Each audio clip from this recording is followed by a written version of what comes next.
hard. I do not want to give any more pain as I'm going to do for the next 2.5 hours. So no, I don't want them to add to the ADA population. Do we get active learning credit for that? Yeah. That's our lab. So. Well, let's see, how many do we have? We're holding steady. Oh, there we go, someone else. I'm gonna go ahead and kick this off. We may have 1 or 2 stragglers coming in. So thank you, everyone. Like I said, this is Jeff Gill. And thank you very much for attending today's program, a compilation of ADA design guidelines, part 1. Part 2 will be offered in June. Please look at the calendar for that date. I'm very pleased to say that at the end of this, you will receive 2.5 AIA HSWs. More importantly, you receive half of what you need for licensure this year. So if this is your first part, make sure to sign up for the second one in June. We do have 2 chapters today. Thank you, Charmaine Jones and AIA Monterey Bay attendees for being here. So we have Orange County and Monterey Bay. You can see the provider numbers and program numbers. They're a little different. It's because each of us are providers. We made sure to get credit for all of our members. Let's see, Sam, if you could move to the next slide, please. Okay, so description. This is the things that we need to read for AIA National. I think most of you are pretty used to it. You will have a short history of ADA from inception to California code, a variety of accessibility topics, code concerns, types of building and functions of buildings, legal cases, and available training resources. The learning objectives are: attendees will learn the basics of ADA design. Attendees will review variations of building types, low-rise, high-rise, urban, and rural. Attendees will review accessibility functions of buildings such as commercial, healthcare, residential, as well as specialty cases such as rest areas, signage, monuments, and national parks. Can you hear me? Vaughn, can you please put yourself on mute? And anybody else who isn't on mute. Thank you. Moving on, attendees will examine legal cases surrounding the ADA accessibility and the role of architects in these cases. Attendees will review a sample checklist by an ADA inspector, and the presenter will provide information of different sources available on training and handbooks for architects in California or future architect taking the ARE exams.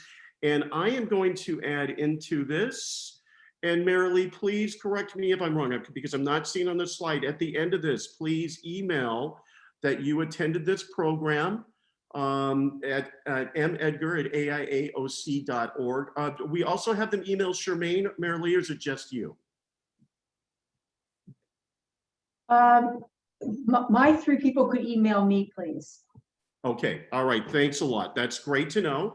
And then, so at this point, I think the final thing to say is I will have the ability to put people on mute, but as we just saw, somebody got a phone call, they weren't thinking about the fact they were off mute, and we could all hear it. So please do make sure you are muted. That'll make this a much easier presentation.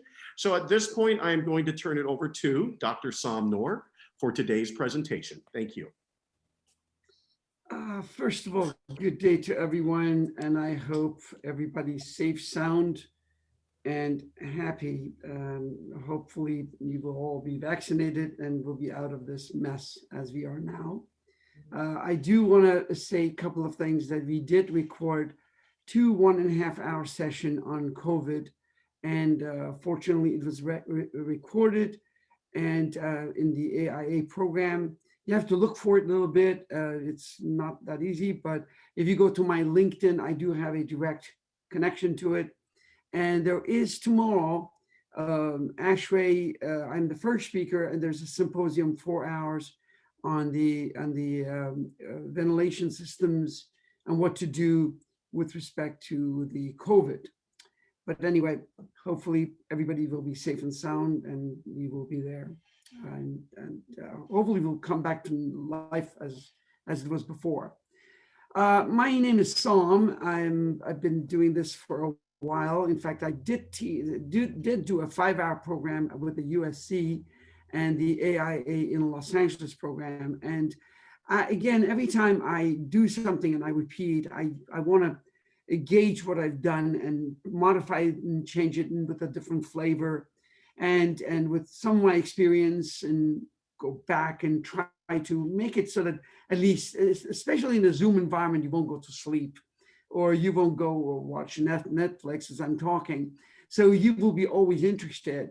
The list that Jeff read, primarily it's for both parts. Some of the items I kept it for part two. There are some which are here in terms of the legal cases or errors, issues, and errors and omissions. Now, with respect to ADA and accessibility, one of the items is that a lot of you are practicing architects and or deal with this all the time. So the AIA simply says, we know you're there, but when you want to get your license, we want you do it again and do it again, only just because of the importance of it. And it is very similar. I am licensed in 33 states, that so many of them I have to take ethics tests. They think I'm not very ethical. So they force you to be. It's just that they wanted you to remember some of the guidelines and why you're an engineer, why you do certain things, et cetera, et cetera. But anyway, this is my 34th year of doing this. And these are the states that I'm licensed in. I simply put that in because I knew Jeff was going to read it. I've learned it enough to make sure that I'm there, and Jeff can just read mine. Again, some of these items are a little bit scattered, and it was very, very interesting as I'm going through a lot of YouTubes in the national parks, a small little element, i.e. a map of the area or the mountains, the elements that are holding the map. There is so many rules and regulations so that a wheelchair bound or a blind person, et cetera, will not be using that element as either a hazard and or the wheelchair person can read it the same way as an able person can. So that was one part. The other one is that I have one slide that I will show you. The CASP guys, they have actually put something into law that in 2019, if you're doing DSA, you must have somebody as a third party to do checking of their programs. It seems that the inspection is becoming more of a task. There are two buildings that my client is purchasing, and we are going through the program, through the building, just identifying all the errors before, as part of the due process of purchasing the building. And these are commercial buildings and multi-story commercial buildings. So those were relatively there. The other item was, I really was very much wanted to bring up all the issues of low-rise, high-rise, urban or rural, especially on the rural. The distances are very, very far because they got the land. Sometimes the cities are very small. They don't have the financial means, or the buildings, like in South Pasadena, any building older than 5 years old is considered historical. So you can't touch that, like the song says. So those are some of the items that I brought in. But again, I have, for whatever reason, I like history, and for example, the child or grandfather of your volume 1 of your building code is NFPA 101. So if you want to know where things came from with building code volume 1, you go to NFPA 101. But with respect to ADA, it was very, very interesting. And I'd like to just simply bring it up that Franklin D. Roosevelt started the March of Dimes. And it was when 39 years old, he contracted what we know as polio. And from there, he started a foundation, Warm Springs, Georgia Foundation, which became March of Dimes. And from that point on, it was in 1955, the vaccine was generated, and all of that, you can go to the library of Roosevelt. Then the irony was that John F. Kennedy's started a program based on intellectual disabilities, and apparently the sister Rosemary had a child of that nature, and that's sort of initiated and gave more fuel. And at some point, we had the American Barriers Act in 1968, where Lyndon Johnson actually made it to law. And again, the ABA is literally the father of the ADA. And the interesting part is that they characterized barriers to access as a failure on part of the government that perpetuated cruel discrimination. And I just liked it. I had to put that in. At the end of the day, George H.W. Bush made it into law in 1990.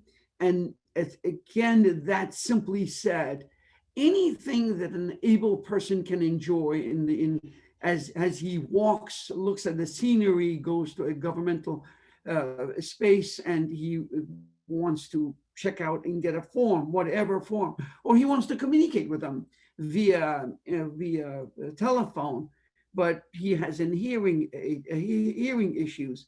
So all of that became ADA, and it has multiple parts. And also one part simply goes back to be able to get hired as an individual.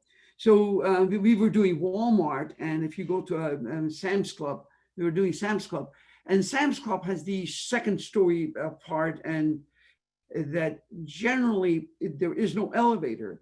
But in order to simply say, and sometimes most of the times their accounting department was on the second floor. But what happens if they hire someone on the accounting who cannot go the flight of the stairs and go up? So what happens is they made accommodations on the first floor. So if they did hire someone with disabilities, that would be the location that they go to. And if you are passing through their aisles, as you can see, there is a little section that pops out for a handicap to write a check or do whatever, or simply there will be a handicap aisle. All that stemmed, and as ADA became a law, as an equal opportunity law for people with disabilities. So that was very interesting. That's how it came about. About 2010, at the end of the day, disability, by the way, at some point, please email me. I'll send you the whole package, and I will send you in PDF form, but every one of these items are hyperlink. You can actually extract the data if you're interested, especially if you do legal cases. This is a very good document because you don't have to have the entire package, and you could just hyperlink it and just pick up the document. Again, the multiple title 2, title 3, and just different components of it. At the end of the day, ADA Standard for Accessible Design 2010 was born, and that technically on the federal side is still the governing, although there were addendums, but we don't have a new one per se. Otherwise, they continuously consider it as a addendum to that, and they continuously add it to that. It's not like every 3 years we get a brand new code section. So Department of Justice actually is the governing body that actually controls it. And it is a federal law. It is not a state law. And you will make sure that you follow these guidelines to the nth degree. Something else happened. Apparently, something was happening with the water issues in Santa Monica, where city and all the cities were dumping all the items into the bay, and they got sued by the federal government. The reason was there was a Clean Water Act, and based on that, one of the issues that the grease interceptors became a major issue all of a sudden for every restaurant was because Clean Water Act was touched on the federal level. So federal government went back and sued the city of Los Angeles, and hence $564 million you would pay. Otherwise, go ahead, modify everything. And that was because of a federal issue. Again, ADA is a accessible design issue, is a federal guideline, and we just want to keep continuing repeating that. And the states are really are the beholders, and they have to keep that going through their building codes, and we call that accessible design. Of course, in 1991, ADA Standard for Accessible Design was there, and it actually became two parts that was sort of sort of got collected. And at the end of the day, I don't know if you all can see the, but anyway, the ADA is adopted here. Now, there's something that I also teach ARE courses at ARE lectures at USC. The irony is that whatever you learn in ADA federal is in the NCARB, not the state versions. Some of the YouTubes that I picked up, they were, for example, from Minnesota, and most of them are Wisconsin and California. But if you learn that, you may be doing something wrong for your exam, because it is the federal ADA that is in the NCARB. The 2010 standard was combination of two components. It was the ADAC, the guideline for ADA in 2004, and the Code of Federal Regulations 28, Part 35.1.51, which became the 2010 standards for accessible design. The reason I put these together is you can see the similarities when you get to chapter 11A and 11B, is that really, although 11A and 11B has this conglomerate, all these chapters, sections, but it looks very darn similar to these. So it hasn't changed from that time. It has been more modified, expanded, and explored in different directions. But if you see some of these headings, design and constructions, alterations, accessibility standards, scope of coverage, social services centers and housing, placement, education, assembly areas, so on and so forth, and medical curve ramp facilities for residential dwelling, detention or correctional facilities, and the 2004, as you can see, is very similar. And so they collected all of these together. Plumbing, by the way, is in chapter 6. And if you go back to 11B, you see that the plumbing is in 11B versus 11A.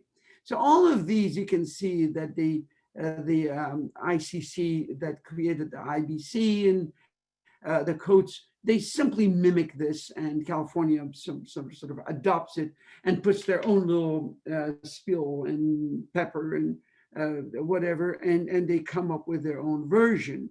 So I simply put down some of the samples. And the reason I put down these samples was we will see again, we will visit them again. These are from 2004. So again, going back to the history, so which became to the 2010. Again, the applications, I put a little bit of sample elements. This is some of the conventions on the applications. And if you look up the City of LA ADA guidelines, you see this verbatim there as well. The scoping requirements, for example, the parking lots, how many parking is required for accessible parking.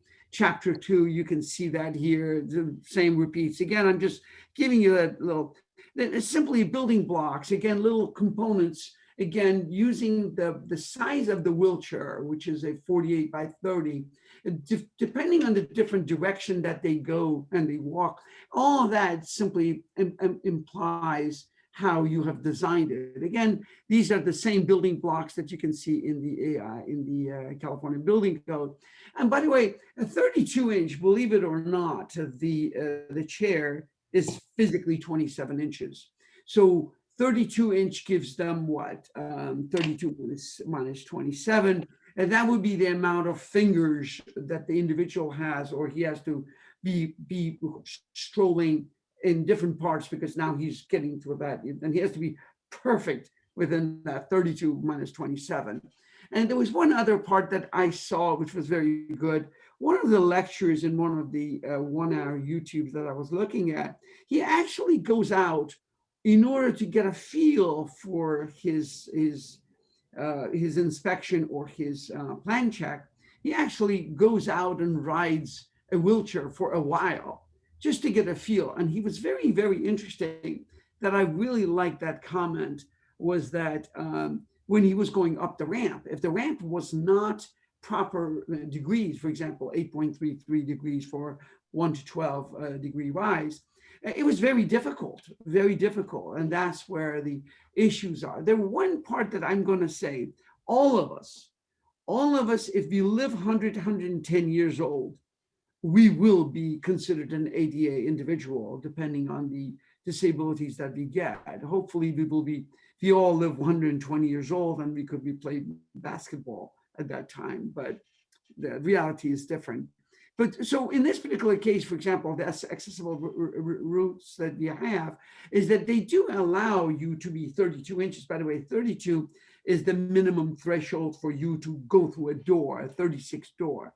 And it's the same way, but they do allow a 24-inch maximum partition that you could simply go through. Most of these situations occur when you have a post right here, and those you can't help it. So generally when you're passing through, you have a post and there's your 32, and that's why this post is okay. But it could be up to 24 inches, but that's one of the building blocks from 2010 that was collated from 2004. And another building block was this, and I'm actually have extracted this, I'm using it somewhere else when we talk about doors. And it's very interesting, and I will expand on it when we get there. But this is just a teaser for you to see that all of these that was developed at that time are being used with a little bit of some of them are modified slightly depending on the state that you're in. Against the general site and building elements for parking. In this particular lecture, I did not touch the parking. I did not go. I do touch a little bit of the curbs, some of the issues, some of the ramps, but not over parking. But again, this comes from that time. Plumbing elements, we will expand on it in this particular case a little more. I just gave the talk on ADA for the plumbing inspectors, so my notes were very heavy on the restrooms. But again, the most interesting part, again, is that if you are a wall hung, you only need 56 inch if the doors swing outwards, by the way, please beware. And if it is a floor mount, the difference becomes 3 inches. You see that? Just an FYI, some of the little minute things that you will pick up as you're going through this. Again, for the shower facilities, and by the way, every time you see these, you see Department of Justice all over and everybody gets scared. With regard to some of the signage, communication really means signage in a sense that I am giving you directions. The door is there. The route is here. These are the colors of the handicap routing go from right away to the building. That's what communication means, not so much the telephone or the other issues. However, I do want to give you a warning. If you type in design ADA issues, the current ADA issues, the #1 current ADA issues and articles being written is for web issues. Because right now, what happens for somebody who's blind? And now all the government installations, all the government, in my licensing programs, I have to go through just about almost every state now is paperless. So the issue is that if the individual is blind or deaf, or he has a hard time communicating via the computer because of the physical handicaps, what do you do? In fact, there was a discussion, part of the infrastructure program, that is part of the new infrastructure that's coming up, is that there are elements for that written. The irony, everybody thinks infrastructure means a bridge, a road, but again, now in the world of web and internet, etc., is microwaves that are coming into the house and simply sending you the check or government instructions. And if you're a veteran, you got to go here, you got to go there, and all that. So all that is the most interesting part is that, and the other one was in the gaming industry, is just that they have to have these games, diluted into a point that they can put these video games for someone at different levels of handicap. I was at one of the gaming shows at in Los Angeles. And it was very interesting. I was following the handicap group or the disabled group, and that was a very good, interesting discussion for them as well. But this particular one is the Braille issue. The Braille these are the standards, because you cannot, there was one project that we had that we looked at the high rise. They had misspellings on Braille. For example, it's supposed to say restroom, something was missing. And we actually took a photo of it and we were doing matching. The Brailles, there have to be certain distances, etc. Those are the guidelines. And it has to be what's called a Braille grade 2, which I don't know what that means. The other one is that all the Brailles have to be round. It cannot be squared with edges, with very sharp edges.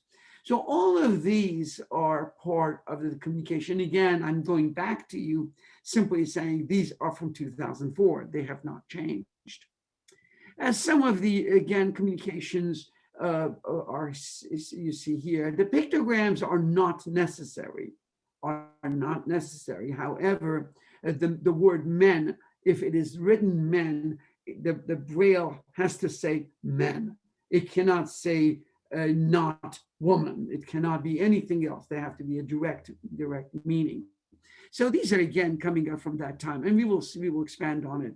And again, if you're in hospitalities or that type, etc., you can see the special rooms and spaces. In this particular case is a kitchenette.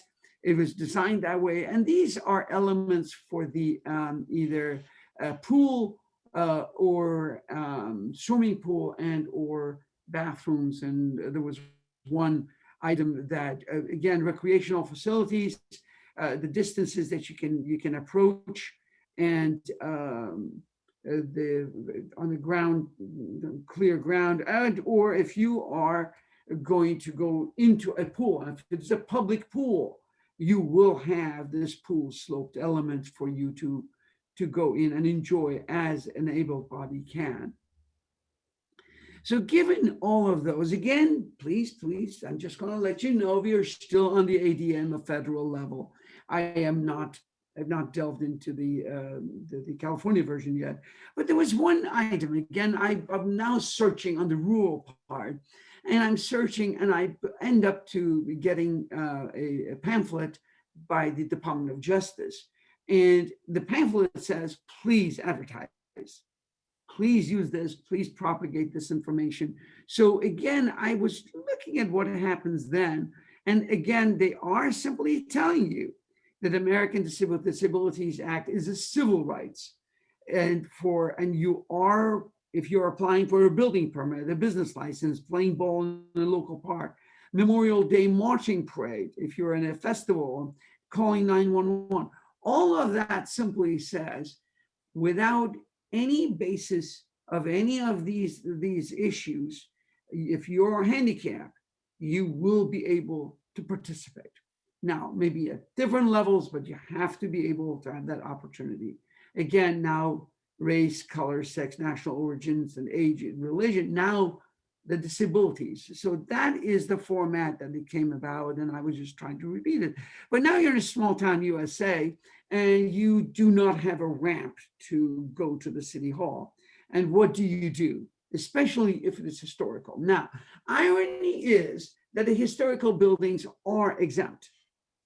So what do? And now, are you going to modify the historical building that Jefferson walked on to make it, or simply you can modify it as long as the historical society group, whoever is the caretaker of the buildings, are happy without modifying the origin or the basis of that building. So essentially in this particular case, you have all these stairs to go in. You have to create a ramp to go to town hall and to participate. So there was multiple situations. And again, I'm going through these only because you will be in this position at the very, very, very end. You do have what we call a hardship on, that is 11202.4. That simply says, I have an existing facilities. What do I do with it? I need you to please work with me. So you have to come up with these issues as an architect to deal with the city hall. And the irony is, all these situations that I have is coming from the Department of Justice that simply says, let's work together. Let's find a solution for the individuals to have the accessibility to the facility, accessible to the facility. So apparently in this particular case, the program accessibility to the city hall, they are simply saying relocate the program activity to a location with the accessible facilities, provide the service benefits in another manner to meet the ADA requirement, make modifications to the building without creating a havoc, and small towns need not make every existing facility accessible, as long as that particular activity can be replicated somewhere else. So just an FYI. So that gives you an insight to the thinking process.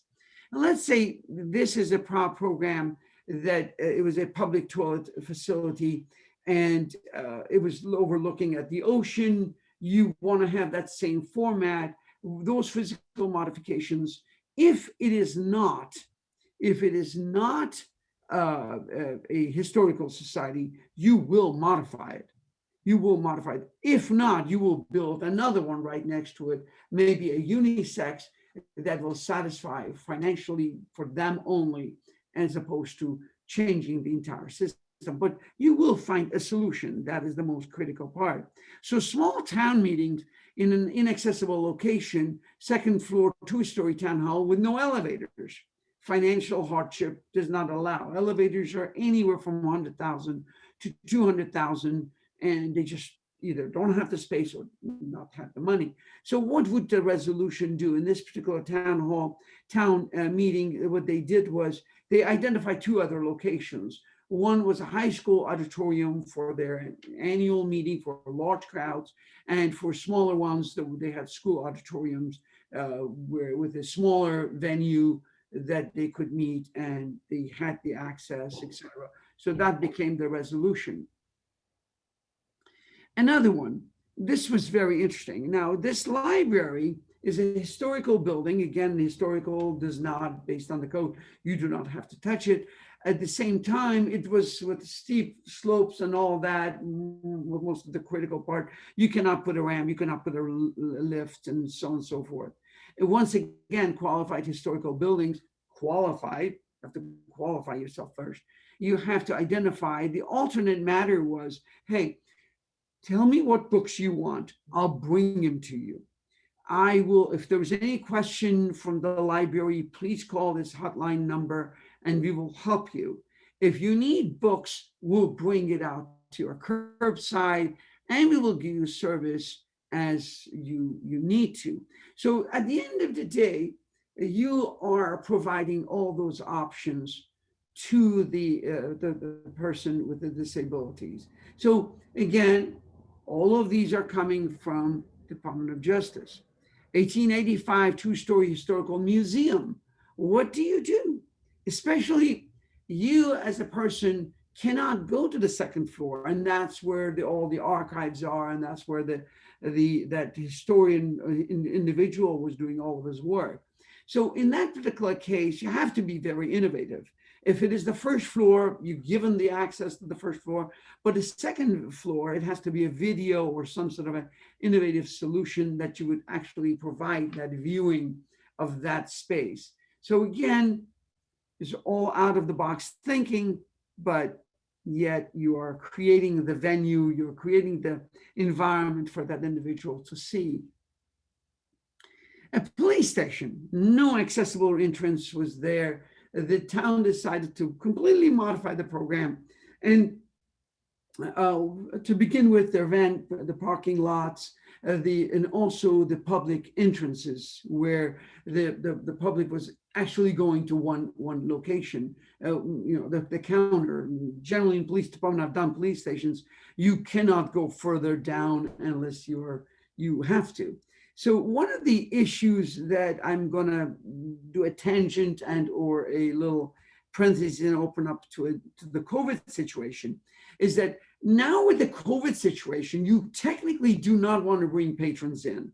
You want to, if you have any activities, especially you want to have those individuals that will work here as well. So if the individual is just simply filing a complaint, go to that building next door, or which with a completely different environment, air conditioning, etc. Plus, it is accessible. Oh, by the way, I'll build you an accessible space with all the air conditionings and all that for a COVID situation as well.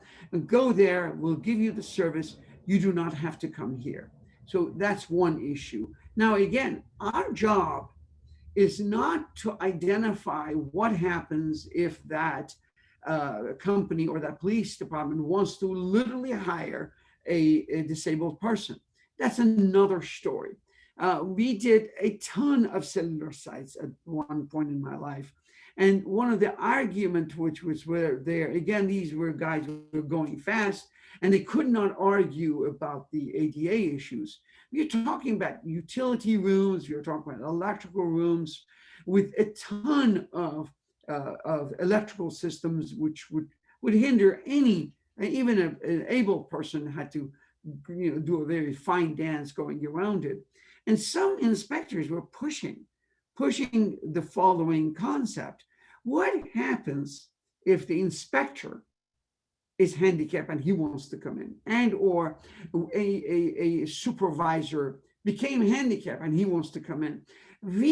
Because they just did not want to argue with the guy and they were complying and they were doing ABCDs just to make sure. But at the end of the day, that's a different part of the ADA. That's on the hiring, etc. But our job is to accommodate, modify, provide equivalent alternate manner so that we have done our due diligence for them to have that service that they request from the police station.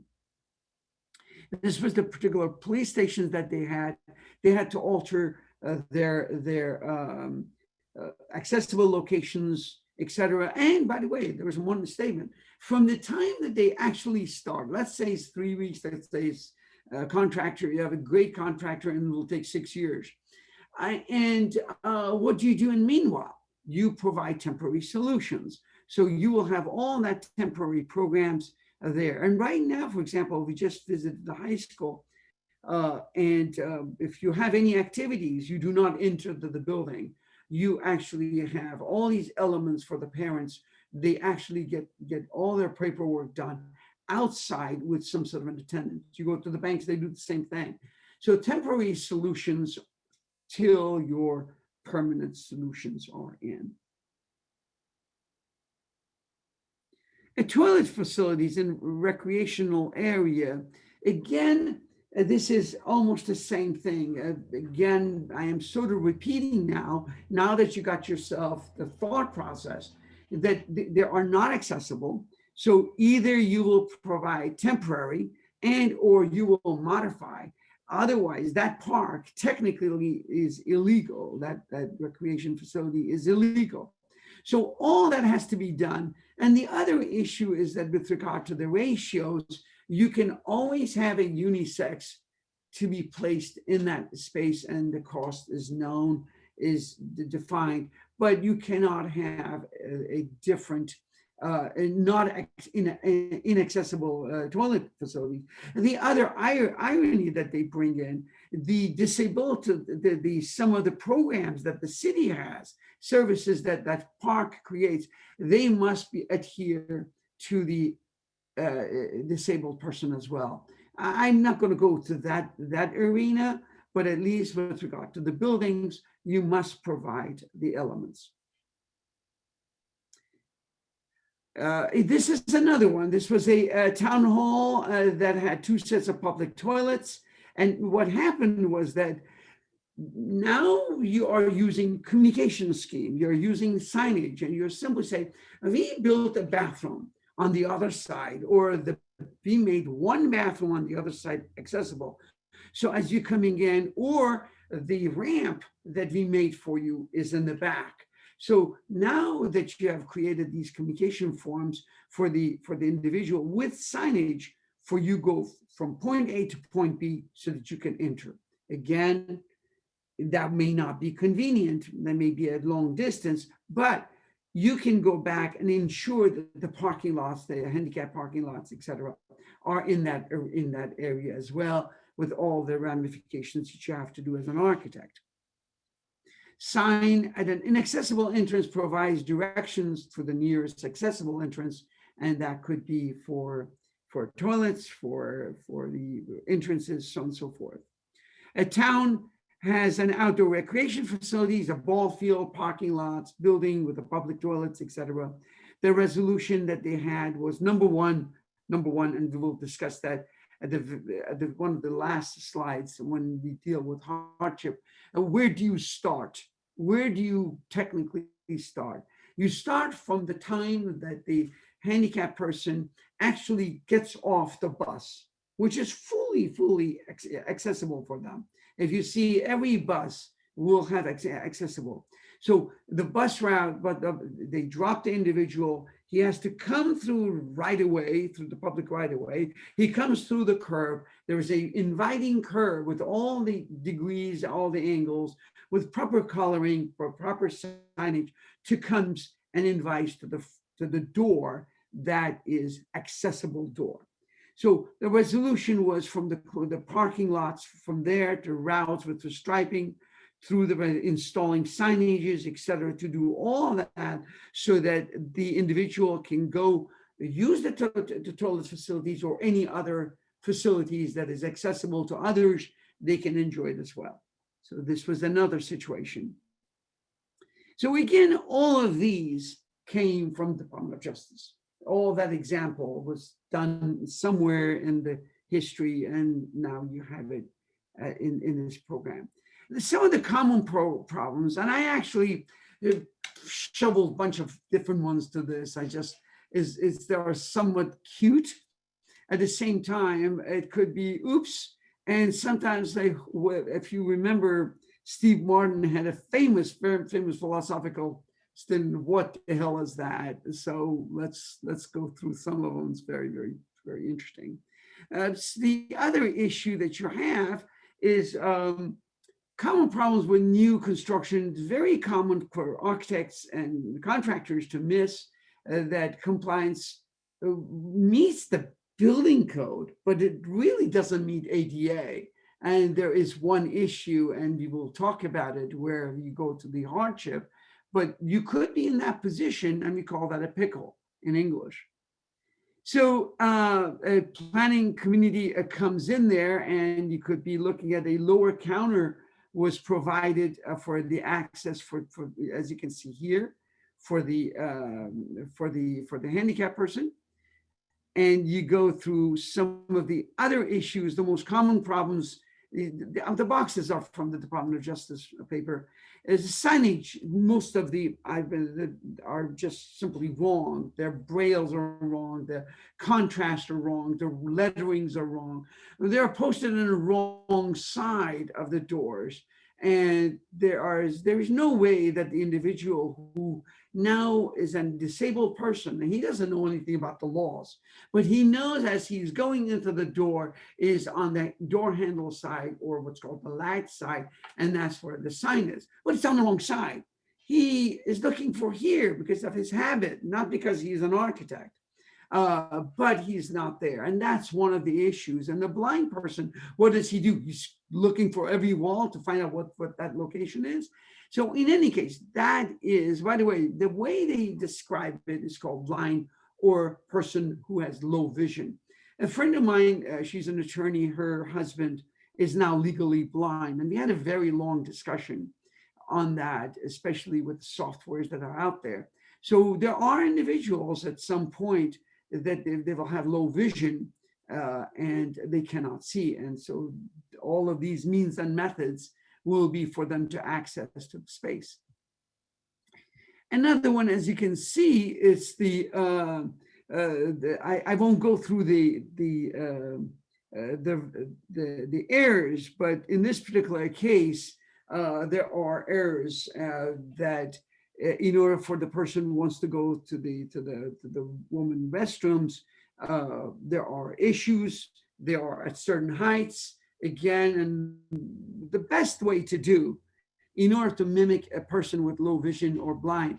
Just for 1 week, put a blind, some sort of a blinder, and just simply go scout the buildings, and you will identify that if the building is not friendly to you, that means that somebody did something wrong. And again, I will not go into details right now, but the way that these signs are installed incorrectly. And anyway, let me not go through that. I have other samples when we go to signage. So the problems with parking: too few accessible spaces. There are no van accessibles. There are no access aisles, or access aisles are too narrow. The curb ramps are built up, they're incorrect. There is no signage. Signs are placed incorrectly, or they're obstructing. And the parking garages don't have enough vertical clearances for the vans. So those are some of the items that was highlighted by Department of Justice. And in this particular case, fully accessible parking, including a space reserved for those, must be provided. Not the clear pavement marking, wide access, aisles, et cetera, are really all embedded into the design parameters that you all use. There's one item that I like to bring up. Unfortunately, a lot of us, including me, we are now using these global details that we just use them and just slap them on there without getting into more details. And sometimes I pick them up once I'm doing a lecture on something. I say, oh my goodness, and I keep looking for why was the fact that when you're putting a railing together and the bottom of a railing, you have to have this 4-inch maximum gap. Is because of the shoe, because of the tires of the wheelchair. So you come up with these issues and you identify, but isn't this a lovely, lovely ramp? I mean, this is the greatest ramp that you have seen. It's fascinating. I just really love it. And this was one of the photos from the Department of Justice one. I mean, give me a break. Extremely steep, no handrails, no edge protections, nothing. And by the way, the edge protection is exactly how you have it primarily as a guide for them to be able to, for the wheels of the wheelchair. So anyway, there's no way that this could be qualified. Again, common problems with entrances and doors. They are the leaves, there are double leaves, and then which one is openable, which one is not openable. The thresholds are larger than half an inch, and again, it prevents the wheelchair person to enter. I can tell you one more thing that we had a problem. This is a very, very, very common problem. One of the county buildings I had a call is the air pressure in the building and the 5 pounds pressure to open the door or close the door.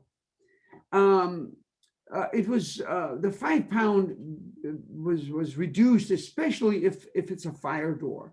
Fire doors are much heavier, and the hinges, by the way, the hinges with time, due to the friction, you cannot open them anymore. So the 5 pounds becomes an issue. So that's one of the reasons the buildings that I work with, every 10 years, they got to go through the entire process to keep their attorneys happy, to ensure that everything is fully ADA proof.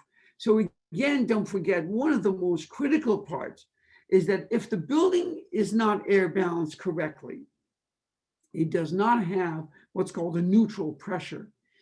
If you do not have it, what happens is that the additional air pressure is impinging on the doors.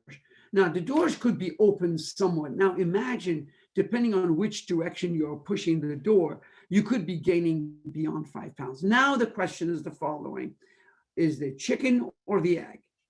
Who was wrong? Now, the air balancing, and by the way, just to let you know, if you set your fans, your system, they will all be messed up in 2-3 years. Again, fan is not going to run. It's like your car. Your car is not going to go 500,000 miles. It is a mechanical device that will fail. at some point or diminishes its capacity. So what happens is you have to have the airflow in the buildings always neutral system so that this pressure that's impinging on the door. The irony was that this building is a brand new building, spanking brand new building. Literally, it's open about 4 inches. There's a high rise in LA that in Irvine that if you walk through, you can see the door. And if you're standing there, you can see the air blowing. There was a project in Washington, D.C., same way. There's so much extra pressure in the system that because of the COVID, everybody's cooking in the building. This is a residential unit. And what happens is I have a flat there. And so what happens is that when somebody's burning a fish, because of the lack of air balance, that fish smell is coming from one apartment throughout the entire floor. And then it goes to the 16th floor. From there, disperses the entire system. That's called air balancing. Just to let you know, those are the common problems that the Department of Justice sees. And if the interest is fully accessible, if the level landing, wide doors, accessible hardware, and again, please worry about airflow. The common problems with the toilet rooms, again, that is very interesting. And when we deal with the toilets and the restrooms, I will bring up other issues. The ones that are there, that's more common, the doors are too narrow. There is not enough maneuvering space. You don't have the 60-inch, and or they have another dimension for the maneuvering of the wheelchair. The coat hooks or paper towels, toilet papers, soaps, etc. Especially. What happens is toilets are all done. Everybody looks at it. The inspector sees it. 5 years down the road, they bring a new individual and they start putting tiles. And lo and behold, sometimes we have seen that the tiles are put on top of the tiles. There goes your dimension from the wall, which was 17 to 18 for California, and for national was 17 to 19 inches. And all of a sudden it bulges out. And the other issue is that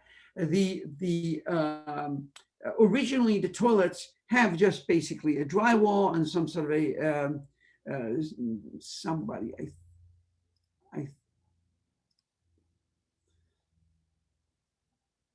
oh, I see. I believe somebody notified me because of my slide, because I'm so sorry.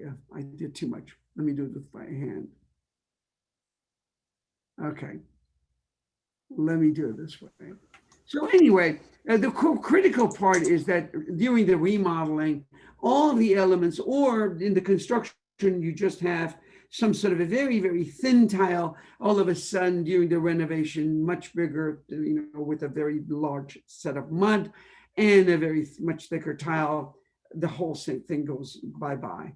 The toilet flush mechanism generally is brought in. Whatever is in the back of the truck of the plumber is always on the wrong side, and you can't reach it. Grab bars are missing or too short, or generally what happens is they do not put enough backing behind the grab bar, so the guy moves it and he screws that on there because he did not put enough backing, or something else is protruding. So that should be, again, I really believe as the architect, you should have that detailed, because that is the most common problem. And they actually have very, very thin level of backing. And right now, the amount of pressure that you got to be able to impinge on the bars is 250 pounds. But some of my friends are very, very strong. So when they push that in, it can come off, and you can see them in some of the older establishments. So you want to have that. Maneuverability around the accessible toilets is too narrow, sinks are too high, insufficient knee clearances. The actual coverage of the ender for the pipes is gone or is diminished, and that's primarily not even for hot water. Some people say, oh, that jacket for that, it should be for both cold and hot water. And one of the quizzes that we had with when we had another class was that if you're in a rest area, technically there is no hot water there. You have to have this jacket because you're in the mountain. That water is so cold, and if your bare skin touches it, it will also hurt. So really, by the way, there's one more thing, is not just the temperature that you worry about under the sink, is all the sharp edges of the piping or the clamps, et cetera, et cetera. So those are, so I would like to say this is not just hot water. If you are, I lived in Chicago, and if you are there, those are very cold, very cold. So just in case. Again, you could have a perfect set of bathrooms that complies with all the elements, just to let you know that every time that I see a continuous one versus this two-layered one, two sections one, because that comes in prefab with all the elements, you just drop it in, it's far more easier and comply versus these, because we have seen this distance is always wrong, or this distance is wrong. Again, because the guy who's installing it's not looking at ADA, he's just installing it. But if it's a one-piece element, you cannot go wrong. Again, protruding of all these elements as 4 inches, or the locations are all standards. And you can see doors that are, look at the handles, look at it's sort of intruding. You do not have the proper clearances, etc. You could have people with wheelchair will not be able to get in, and the guy has to be doing an acrobatic with some sort of a cane, put this, etc. It's going to be awful for somebody to get into that door. It looks like a fire-rated door too, but as it looks of it. So again, you need the additional maneuvering, latch side and all that, plus we did not get into the signage. Look at this one. The issue that you have, if you have a handicap wheelchair, you will not be able to crawl in there. There's one more issue. There is, if you are putting a handicap sink for break room, kitchens, etc., there are sinks that the drain is offset, is further back. I don't want to name the manufacturer, but there's 1 or 2 that the drain is actually offset, it's further back. So you want to do that, because when it actually, you use that and assume this is a sink, is here and simply goes in. And if it's here, you will have to do maneuvering of this geometry a little further. But if it is here, you can actually go in and put the trap here and go. Because again, the sink is not centered, but offset to the back. Again, if somebody wants to come in, it's, but plus the fact that, look at where the door is, at no time the entrance, the door swing can be in the path of the clearances of the bathroom, even if it is a unisex, okay? The guy can go there and lock it. That's not how it works. And look at this one, as I said, this right here, you do not have the proper wraps around this. Again, hot or cold, it does not matter. It does not work. Again, if it was in the box, these came from Department of Justice. And the irony is that they're looking at juries, the legal court, look in the courts, and they go there and they find out in the courtrooms, the doors are too heavy, no assistive listening system, fixed seats, jury toilet rooms are not accessible, jury boxes and witness stands, none of them. So hey, I'm not going to select anybody who is in a handicap in my jury, because I cannot even give them proper access. So that is interesting. And you can see this one right here. There is no accommodation for someone with a handicap to be in this location. They did all that, God bless their soul, but they missed the boat. They just are now in a canoeing and trying to go over the ocean. And the same way, and same item, again, there is no space for them to have, and the jury box, the jurors and or even the witness could be in a wheelchair position. Again, there's one item I want to bring up. Remember, if it is an existing building, yes, you can give equivalent accommodations. But if it is new, I can tell you, you cannot simply say, I'm going to give the accommodations here. Okay. The Walmarts, the Sam's Club that we were changing, that you were all the Page stores that we were converting from Page to Sam's Club, they were existing buildings.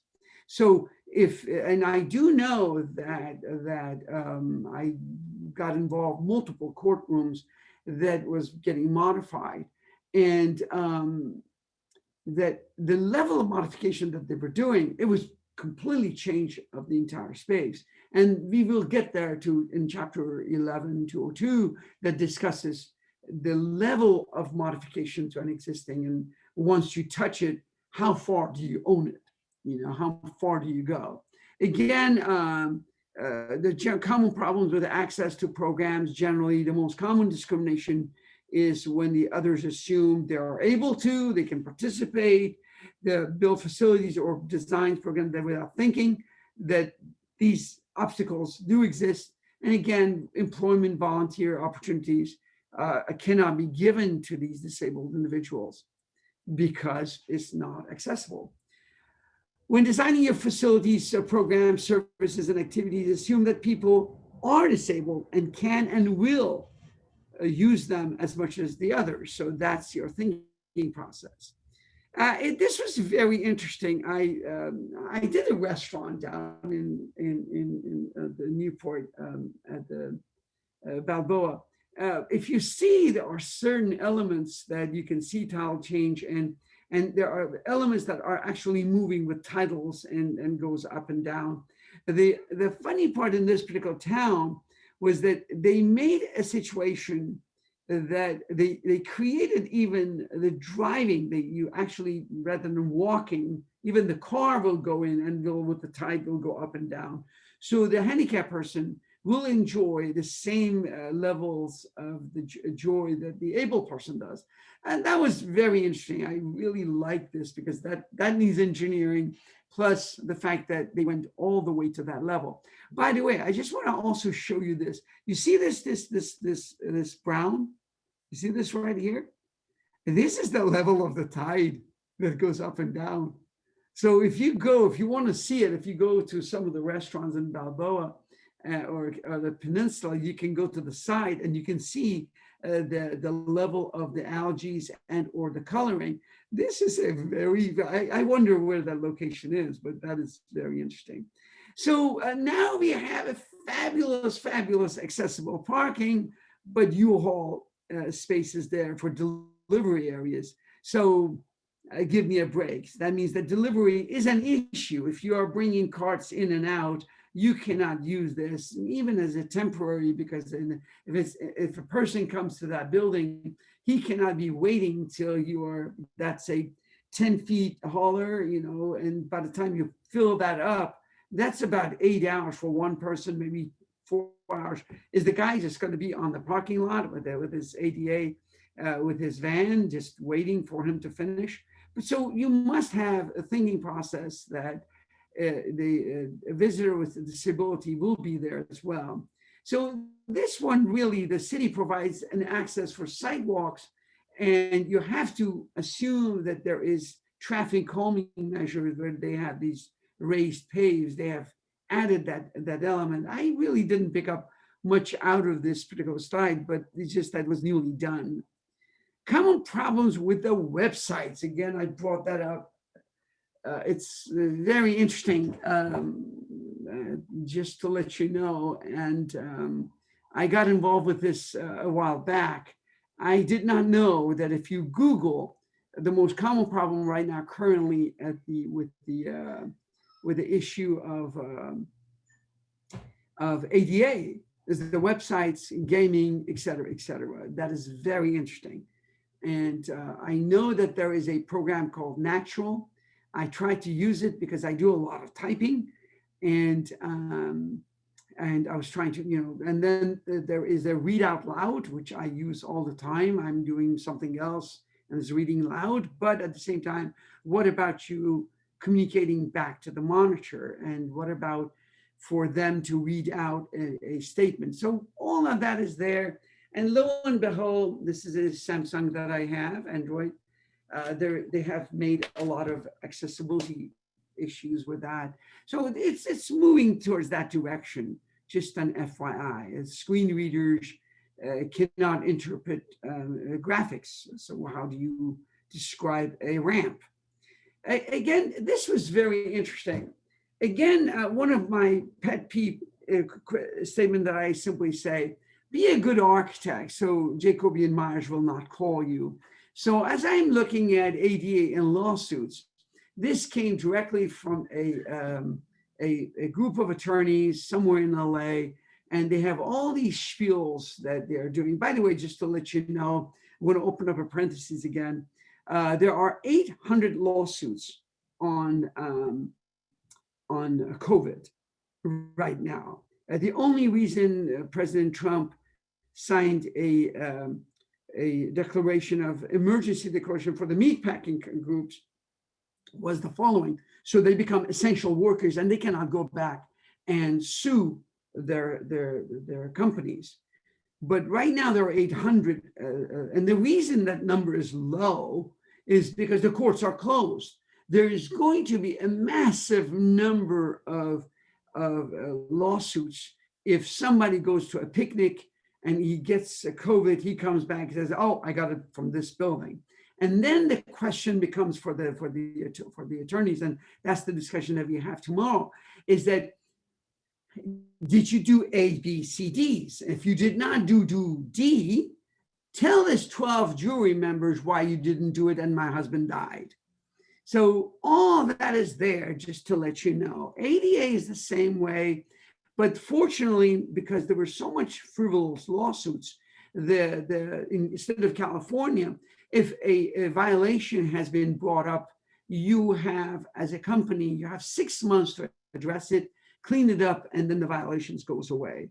Just an FYI. And that was because there were a lot of ambulance chasers and ADA chasers out there, especially hitting small companies and restaurants for violations. And I was in San Francisco, and there was an Applebee that had a wrong ramp dimensions, et cetera, and that got sued, and it was on the news.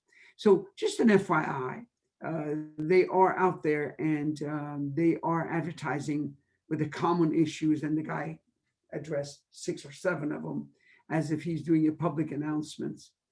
But one of the issues, and I brought this slide from further down forward because I had a issue that I wanted to bring up. Protruding objects. In fact, we did a project in LA last year when we had jobs, by the way. We don't have a lot of jobs right now. When we had jobs, and there was an issue. There was an element right in the corridor, in the walkway, and nothing was done. Everybody just walked away, and that was not my concern, but we did address it. And if you have these elements, if it bulges out of the wall, it has to be maximum 4 inches. If it is bulging out with a clear width, it has to be 22 feet or 27 inches and maximum. So this is the area, and primary reason for these protruding objects is not an able person, it's for a blind person, because the way they actually use their cane to navigate and go forward. So this was a architectural detail that is out there from from CBC. And then there are many other ADA violations that are recurring in the public restrooms. And then again, this was the aisle width, parking lots, ramps, defense of ADA violations. This is the attorneys talking that we will come and defend you. And they call themselves, we want to put an end to drive-by ADA accessibility lawsuits. So they are the good guys. So they are actually announcing that these situations are out there. Going back to some of the errors, this is a fabulous, fabulous ramp. If you remember, we had a bridge to nowhere. This is the ramp to nowhere. I guess their friends will carry him up to here, up to there, so on and so forth. God bless this, whoever was working on this project. And this is a God bless the motorcycle guy. This is the best place to place your motorcycle. It's right where the handicap access van is. God bless, there is a discussion. There is a very, very well-defined discussion in the building code with regard to protrusions or elements that will come in and simply, and then also there is another section of the code where you have these debris flowing from either an improved area that comes in. And again, as a contractor, you will be signing a ton of statements that you will not have propagation of dust, collection of dirt, et cetera, et cetera. But this was the water washed or some sort. You can see the water marking or however this came, but now is not enabling for the disabled person to go through. Now, a situation was this: is this an acceptable location for the handicaps? Hey, let's put them there. By the way, there's one issue out there. In the leads, we call the preferred parking spaces. And in the normal situations, we call them charging stations for EV charging or all these hybrids. The question that becomes, are they competing with ADA? Which one comes first? I can guarantee you, if federal government has more guns and more capability of suing me versus state green code group, we call them gringos, by the way, the gringos coming in after you, I would simply worry about the Department of Justice. So the handicap parking will take precedence. But the question is, hey, why did you put it here at the same time? You come back and you simply rearrange the locations here. But there was one more item I have to bring up, is that when you are placing this individual, if for the sake of argument, if these handicaps were here, you cannot have the handicapped person, the wheelchair, to go back of these. You have to create an aisle to go in. Just an FYI, I see a lot of those, and what happens, who does not worry about it, and I will leave it at that. But you cannot have these cross hatches to be behind these cars. Just an FYI. And again, this is a marathon man. If you are a Iron Man, this is just for you, made for you. And again, remember, when we get to the ramps, you will see, and God bless these guys. Whoever did this was wonderful.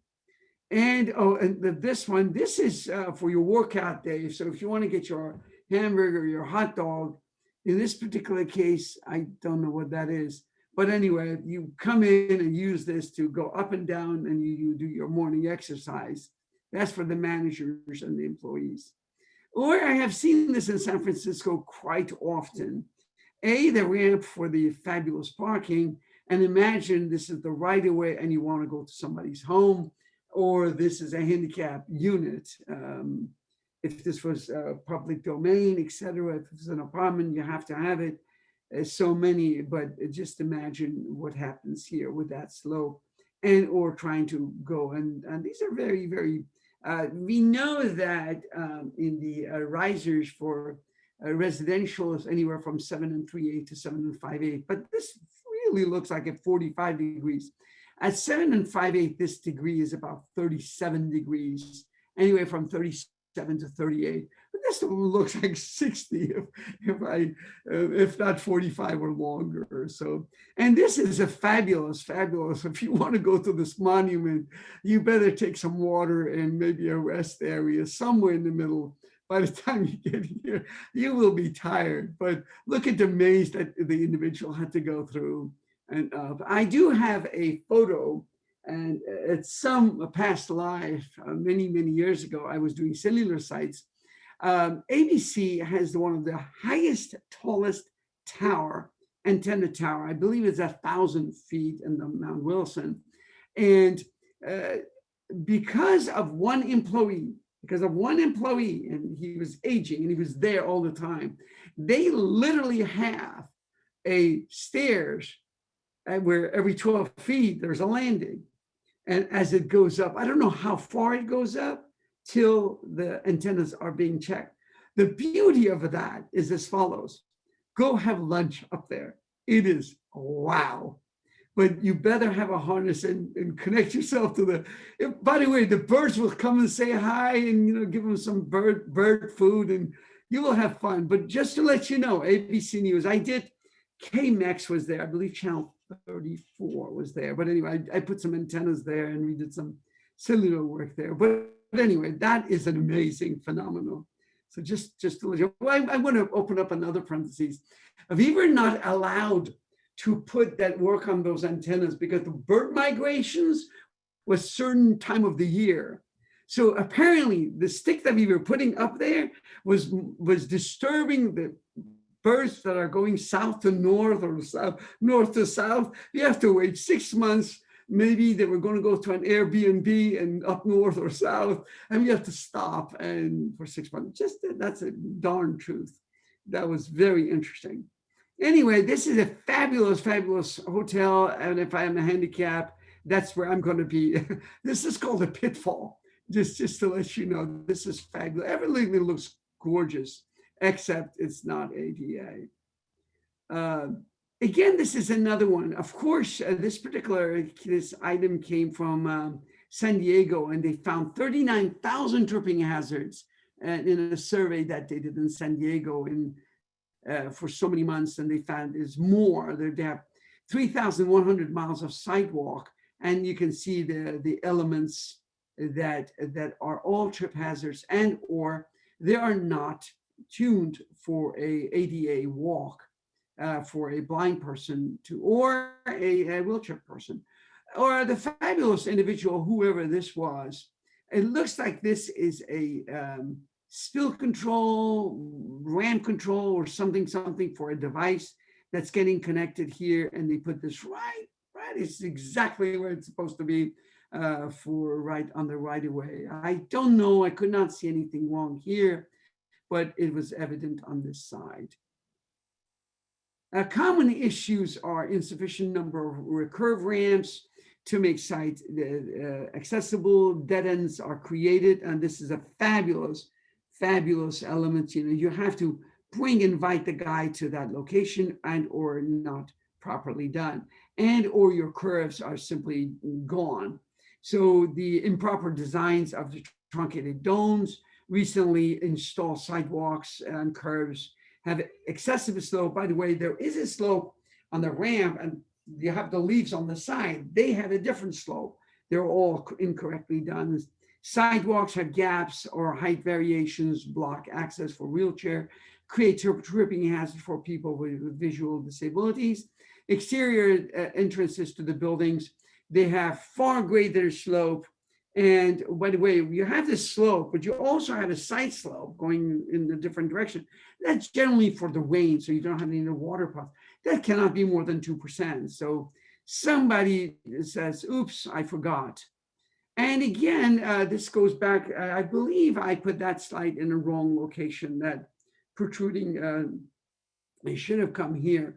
So you're not allowed to put elements for a visually impaired person to be bumping into things. So again, 4 feet, 27 inches to the bottom, 80-inch for the signage, 4-inch maximum. And when you go in, and you will see these dimensions again, 27, 4, and 80, just remember those 4 numbers. And if you're doing NCARB, and just remember those numbers. Oh, I found out I was asleep. By the way, I was awake all night, just to let you know. So now just I will have to go back and erase that one. I did put this in the right location. That one was by accident. So that we call that Psalm's oops moment. So what happens is these are fabulous elements. You got to go somewhere within the 80 inches and create an element so that nobody bumps into this. That would be creating an element on both directions. In this particular case, you are going to go in, and this is the where you will be bumping into the head. At the same time, if this guy is you can see The 80-inch, I don't know if the guy is tall enough, but very likely would be this area. And now you have to create an element obstructions. Here they have put down the elements incorrectly. Again, these are all prone for accidents. God bless the structural engineer. He did a fabulous job. Where was the architect to put the elements so that he would not be able to bump his head here? It looks gorgeous, but it needs those elements. And this is another, this looks like a little arm, but forget it. All of these have to be, you got to find Picasso's painting or some Rembrandt's painting and put it here to hide these, because these are no-no. And again, now looking at the signs, so these signs have to be tall enough so that the guy will not bump into this. And this guy puts van accessible, God help them. He just went out and did it on his own in his backyard, and he considers that fine. So they cannot be at those distances. There is no protection for these water fountains, or this particular restaurant adds that element, but forgets that he's protruding to a blind person. Again, these elements that are fantastic looking, they look like Picasso's some artistic elements. They are all wrong in wrong locations, and they must be corrected. So given that note, technically I have come to a point that I said, okay, that's enough ADA, let me move on. So we go to California. Again, California takes in, and they have an advisory board. If you click this right here, there's a hyperlink. You can go to the committee. If you want to be a member, you can be a member. And they also follow the NC 117. Why do they have the NC? There is a magazine that I was interviewed. It'll come out in June. There's a discussion of standards and how code bodies are created. Is that AIAPMO magazine, which is the code body that creates plumbing and mechanical. So I'm in that magazine. We are having this discussion, and we do discuss the question of the code, how codes are created. ANSI is a standard to write codes. Now, ANSI 117 was totally designated for the ADA. By the way, ANSI 117.j stands for jokes. It's for my jokes, and that's the standard. All my jokes carry ADA stickers, by the way. So just to let you know. And again, every one of these are hyperlinks. God bless a Texas lawsuit that simply sued the state of Texas and simply says, if it is a code, it must be a public domain. Now, since these codes are laws, and IBC is not a code, California Building Code is a code. These must be on. That's why I can go in, use the hyperlink, and read it, and I don't have to buy the code book. Okay, that's what it was. It was a lawsuit in Texas. So every one of these. So again, California, instead of California has California Code of Regulations, the CCR has a section called Title 24. By the way, there's Title 20, which is appliances, Title 23 and Title 25. One is for Disneyland, and one is for the mobile homes. So there are different Title 24s. This has nothing to do with Energy Title 24. Energy Title 24 is actually a chapter called Energy Code, and that's part of it. It's called right here, Part 6. That is Title 24, and that Title 24 is embedded. And Title 24, by the way, is actually generated by a group called California Energy Commission. They write it, it goes through a Building Standard Commission, then it comes in, becomes Chapter 4 and Chapter 5 of Part 6 of this code, just to let you know, okay? And so again, in California, in Part 1, Part 2, Part 1 is administrative code, is where the lawyers talk, and they put all the CYAs so that you cannot go back and sue BSC, Building Standard Commission. But in Part 2, Volume 1, that's where all the ADAs from ADA, from the 2010 ADAG and all that comes in, design standards comes in and becomes. So all of these, by the way, if you want to touch any of these, you get. And if you remember, I said about the city of Pasadena, there's a historical building code right here. I think there will be in chapter P for Pasadena. Any building more than 5 years old is called historical there. But by the way, the most very, if you do any legal system, you better know this section, because any legal components, legal issues that you start from two parts. You start from definitions in the beginning of the chapters, and you go to the standards. And then once you understand the both sides of this problem, then you start your litigation and your code section and your all of that. So just to let you know, chapter 12 is a very, and part 12 is a very important section. Again, volume 1 has 11A and 11B. 11A is the housing accessibility, okay? That is purely for housing. HUD has it, apartments have it, et cetera, et cetera. 11B is for public building.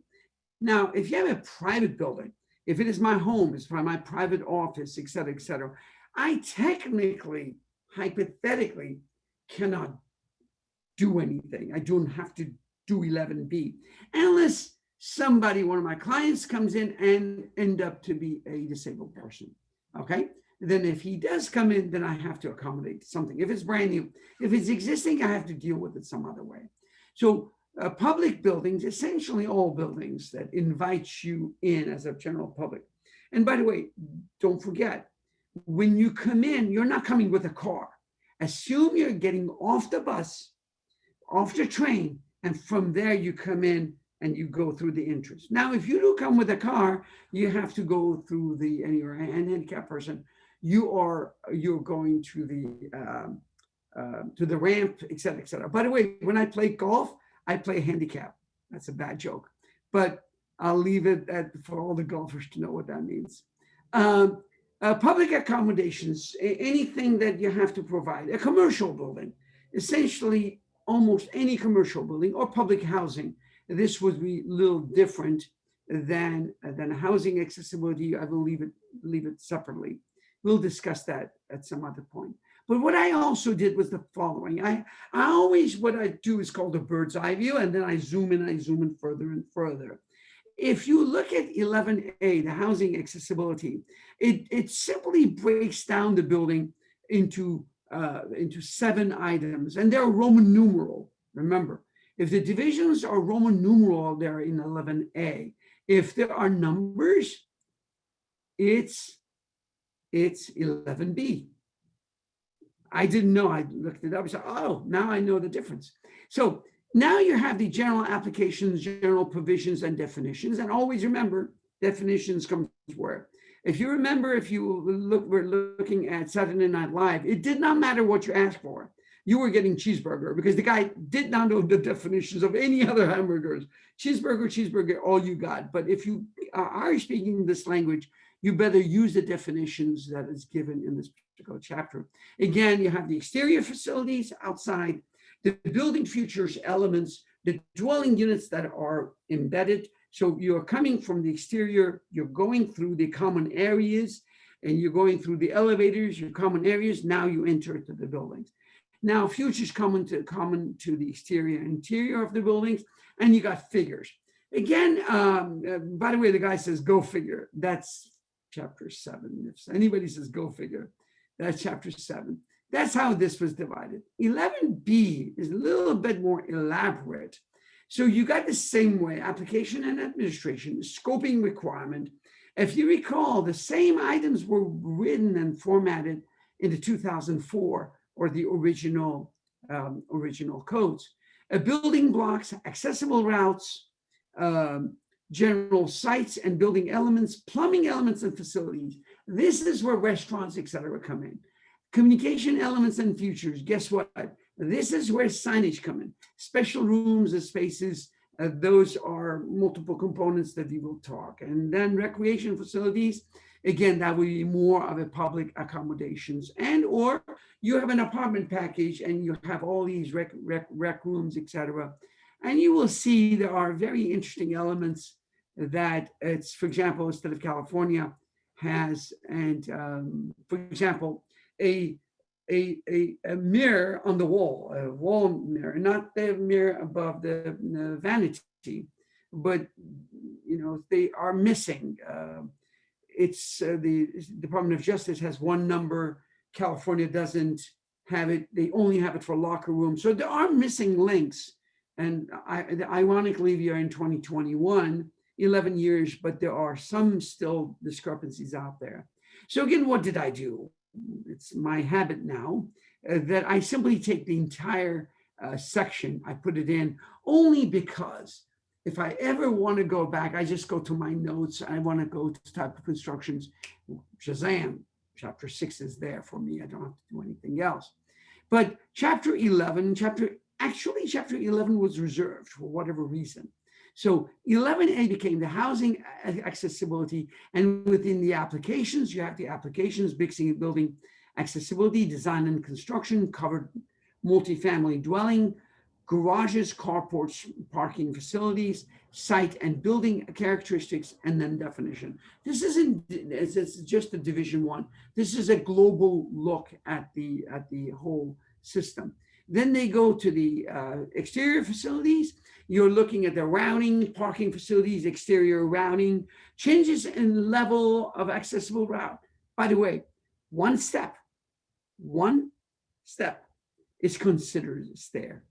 And one step requires guardrail, just in case. Curb ramps on accessible routes, sidewalks on accessible routes, exterior ramps, landing accessible routes, and then exterior stayaway, hazards on accessible routes. And that is your division 2. Division 3, building features. What is building features? Accessible entrances, exits, interior routes for the travel facilities, egress and areas of refuges. Oh, let me give you one item. There is a battle between chapter 10 and chapter 11. What is egress? Egress, depending on the hourly rate of the building, generally 90 minutes, which is for you to get out of the building. If it's a 2-hour wait, you got 90 minutes to dash out. So what is happening is that egress is for you to get out of the building. Accessible is conditions for you to get into the building, okay? They do have areas that they both will collide. So 48 inches is always generally the minimum for the egress route out, but you don't need 48 inches for your stairways, etc. So what happens is between the two, the larger will prevail, okay? When you're doing ramps, when you're going horizontal ramps, for the egress, you only need 60 inches, but on a horizontal, straight going, not turning, okay? Straight going up. So when you're going up straight forward, you need 72-inch ramp in terms of length, but egress says 60. So chapter 10 says 60. What happens is you got to come back and take the worst of the two for the benefit. Now, are all egresses handicap routes? No. But the issue is it is your consideration, it is your choice how you would perceive. To me, prudent avoidance is you want to do, and I did a lot of court cases many years ago. Now I have white hair, it shows I'm old. Many years ago, I was doing court cases on biological effect of EMF, electromagnetic field.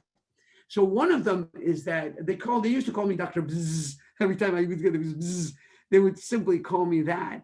What is happening is that I was literally telling them, why are you putting your transformer right next to the building? Let's put it there. That's called prudent avoidance. Because if you don't know anything about this issue, let's put the transformer, all the gears, etc., outside, so the magnetic field would not be generated and you would not get sued. So at the end of the day, those are the elements that you as an architect have to decide. Is it an egress? Well, I'll give you one example. You have many exits to leave the building, but which ones are actually what we consider a true exits? And of course, you got your half distance rule to deal with. You got all the lights that you got to put in, emergency lights, etc. And I'm having fun. I did an emergency lighting on a very, very large space. I got to tell you, this space in Fontana was literally a complete block. It would be, and of course, the span was about 300 feet. And this block, I'm just guessing, I only worked on one portion of it. That was about 1 million square feet. That was a very, very large space. So how do you decide what the area of egress path is?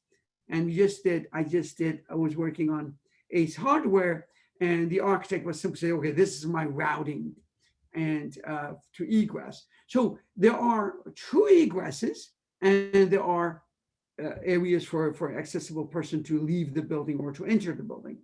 It is your choice to decide where. Now, the area of refuge is when I was going through my fire protection program, what is happening is that you cannot leave the high rise.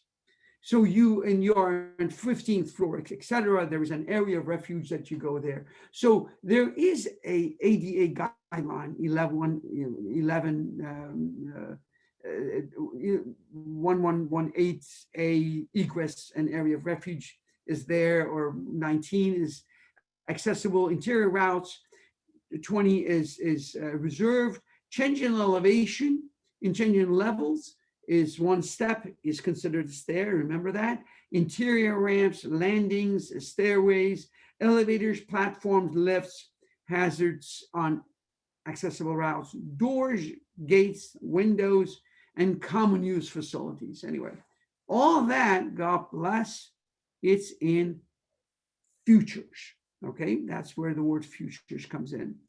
Now, when you go to dwelling unit, this one is pretty much covered. Dwelling is where the housings are and you're out there. Dwelling units reserved, accessible within the multifamily dwelling units, changes in elevations, doors, kitchen, bathing, toilet facilities, laundry rooms, electrical receptacles, switches, control heights, so on and so forth. Again, very simply with regard to the heights, I like and say is you are the 18, it's actually 15 to 54 is the range of the accessibility. But again, you want to, especially when you deal with older homes and you're doing renovations, that's a challenge. Future is common to exterior and interior, things which are both the same, okay? Other features and facilities, space allowances, reach ranges, accessible design, drinking fountains, telephones, swimming pools, signage, electrical receptacles, et cetera, which is very common to those. And all of these are reserved. Site impracticality test. This is very interesting. During a legal battle, this particular test, this particular section, plus all the videos will tell you, if you watch them again, please turn them on. And there are those who are doing it for the highways, those who are doing it for the interiors. There are very, very good videos out there. It's very good. The good part about them is this. The guy measures and says, this is where they did wrong. And he gives his own opinion. I just love that section because the things, the test elements that you have to do. And again, their comments is very alarming and very good. And again, go figures, you know. You have the headrooms, the wheelchairs and level changes, minimal clear for wheelchairs, alcoves, side reach, and interior accessible for occupant over 200 feet, over occupant loads of 10 or more, double parking, curb details, etc. And it goes on and on and on and goes on. Thresholds, grab bars, knee and toe spaces, water closets. Again, these are different figures that comes in is stemmed from the different chapter sections that we are there. By the way, you and I, technically on the volume control of telephones, some of the symbols for hearing aids or TTYs, those are technically, because of the new technology that we have, is technically gone. There is another issue that is out there with regard to drinking fountains that simply say, hey, the building has accommodations for bottled waters, et cetera. Why am I doing the drinking fountains? Now the building departments are coming back and forcing you to do it. And now the most interesting, the bottle filler. It's now part of the system. There's a bottle filler. It's accommodated. It's with the drinking fountains. It's now coming back. I see it more and more. That is a very interesting item. That is a comeback, it's a comeback kit per se. So at the end of the day, the 11B that and 11A that we discussed, it's all of these are there, and you let me see, where am I going with this for a second? I think I'm repeating these for the next 1 hour. Yeah, let me just expand. I do not know. It's so difficult to let me go through some of these divisions because they're a little different than what I spoke. But again, I'm going to highlight it, and I'm just going to give you my 2 cents. Let me go start with this. But one of the problems that I have, I don't know how to take a break in a Zoom session because it's so hard. And then bringing you back, it would be very interesting. But let me go through some of these that I feel that it's critical for me to bring up, and then, but I'm going to zoom through because I got a ton. I'm 125. I still got 150 slides to go. But again, as I said, some of this is for the future sessions as well. One of the items that I'm going to bring up, there is an adult section and children's section. Where we call it the bathroom facilities would be called cadets versus adults. A majority of the discussions that we do here is for adults. Again, one of the items for the children, if you are specialized doing kindergartens, schools, et cetera, et cetera. But again, any individuals for elementary school or more, you cannot use the children because after that age, they can use the adult facilities. Equivalent facilitation, we stated before, and then with regard to conventions, we hope that everyone uses the same convention. Again, if you look at the 104 that you saw, it is very similar that I showed you in 2004. Reference standards are there. The conditions of appeal, I am on the board of appeal for building and fire. You can always go back to building department and say, I do not accept with your system. And generally, because the leverage that the Department of Justice is given, we have not had any cases because the building department and the owners come up with a resolution that is acceptable as an equivalent condition. So maintenance of the accessible features, again, just to let you know, the example that I gave is very, very vivid. All the doors are getting old. If that old, that hinge, especially if you're next to the ocean and you're getting corrosion inside the hinges, that 5 pounds you cannot see. So by the way, the actual measuring device for the 5 pound is very cheap, very cheap. Every handicap in the world can buy it tomorrow, and he'll be using that to open the door or yeah, generally open the door. So if he doesn't have it, hello, he'll send you a memo, start fixing it. So you better use the lubricant, modify, clean, do whatever you have to do. So with regard to the keeping it, the operable parts, accessible routes we discussed. Parking spaces, again, one of the most critical issues that we have seen on the parking spaces is when they go back and re-asphalt and re-asphalt and re-asphalt. There is the new future asphalt and repaving that occurs just completely misses the boat of the slopes and the ramps, et cetera, et cetera. We did not discuss about the drop-off and the loading zone and the bus stops. Generally, that does not get into your realm unless you're doing public works, et cetera. Stairways, we can talk about it forever. the result. It is simple, especially with your backgrounds.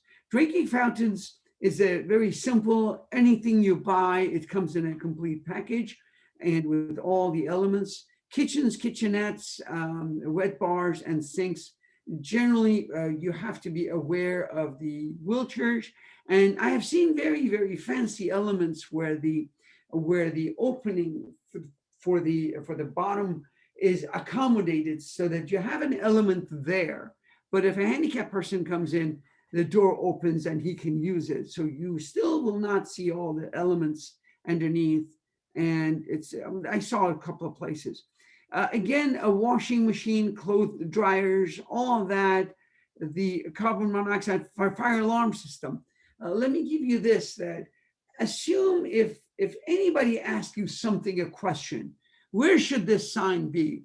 80 inches. If you go to the fire alarms, you will see the locations of the 80 inch. Again, if you're looking at an element where the hand reach is, generally from 18 to 54, and generally everybody stays at 48, so they are all consistent. That's one part. Signs and telephone we discussed. Transportation facilities, that is would not be in our forte for now. Dressing room, fitness, fitting, and locker rooms. That is here, but at the same time, they do have certain elements that is very unique for them. Medical care and long-term care facilities, that is very interesting because we are lasting longer because of our age, the medical, we take care of our bodies better. So our old age is becoming better and better. The irony is, my thinking is that if I die, I'll die, let's say 2035, but it could be longer. So what is happening is that the long-term care facilities are growing in a good gesture. The other item is the transient lodging for guest rooms, etc. We have seen that, place of education, etc. There's one item I'm going to bring up. Churches are not part of churches, synagogues, and the worships are not part of ADA. Now, if they do it for ADA, they're doing it for their congregations, not for the law. So dining surfaces and work surfaces, generally you're looking at spacing, and again, for the wheelchair to go in. Depositories, vending machines, changing machines, all those have to meet. And judicial facilities, we just showed you some of the detention facilities. That is very interesting and very odd, but let's not go there. Amusement rides, again, if you are in Disneyland, etc., you can see accommodations are made for them as well, depending on the limits of their disabilities. Exercise machines and equipment, that is not fishing piers, platforms, etc., etc. Really, those are the categories of what we call recreation areas, play areas. These are all on 240, 241.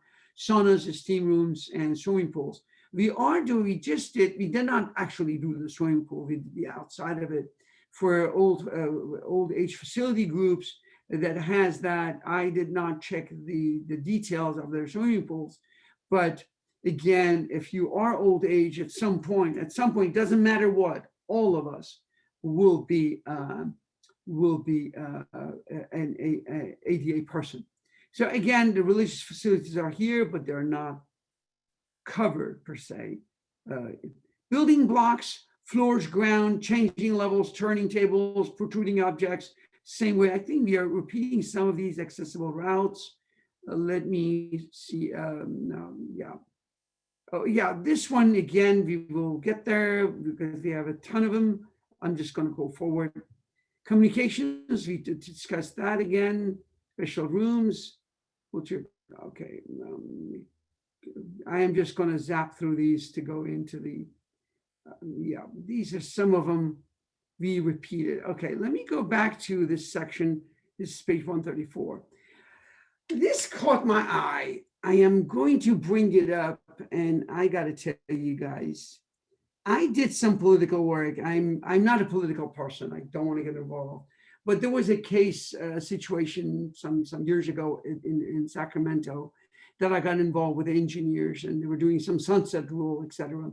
So I know, and I'm a newsaholic. I watch every news. I know everybody's shoe size, first name, last name, their mother's name, et cetera. This apparently became a law, AB 3002, January 1st of 2019, that simply says requires local jurisdiction issuing building permits or commercial construction or business licenses to make available a notice containing specified information regarding the disability access. A model notice was developed by DSA. Okay, now this was for everyone, but what did DSA do? DSA went further. They are posting a notice to the city and county offices, the section Voluntary Certified Access Specialist, CASP program page, and they want a CASP member to come in and validate. Well, CASP was sort of voluntary, but now they have a law, and if you go in, and if you look at the misspellings that word has found, you see these, and just look up the reds. It was as if it was written by CASP guys. And it's just, wow. And it simply says, obtain a consultation by a CASP, a certified access specialist, before alteration or construction in order for a property to be in compliance with the disability laws, et cetera, et cetera. Obtain an inspection by CASP.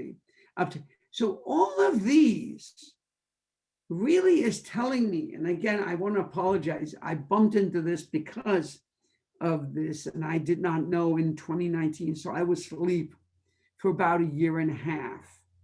2019, that becomes 2 years or so. So I got to tell you, I want to tell you that I just learned something while I was putting this together, that they are asking, I have not seen to be enforced, and I don't know if any of you have been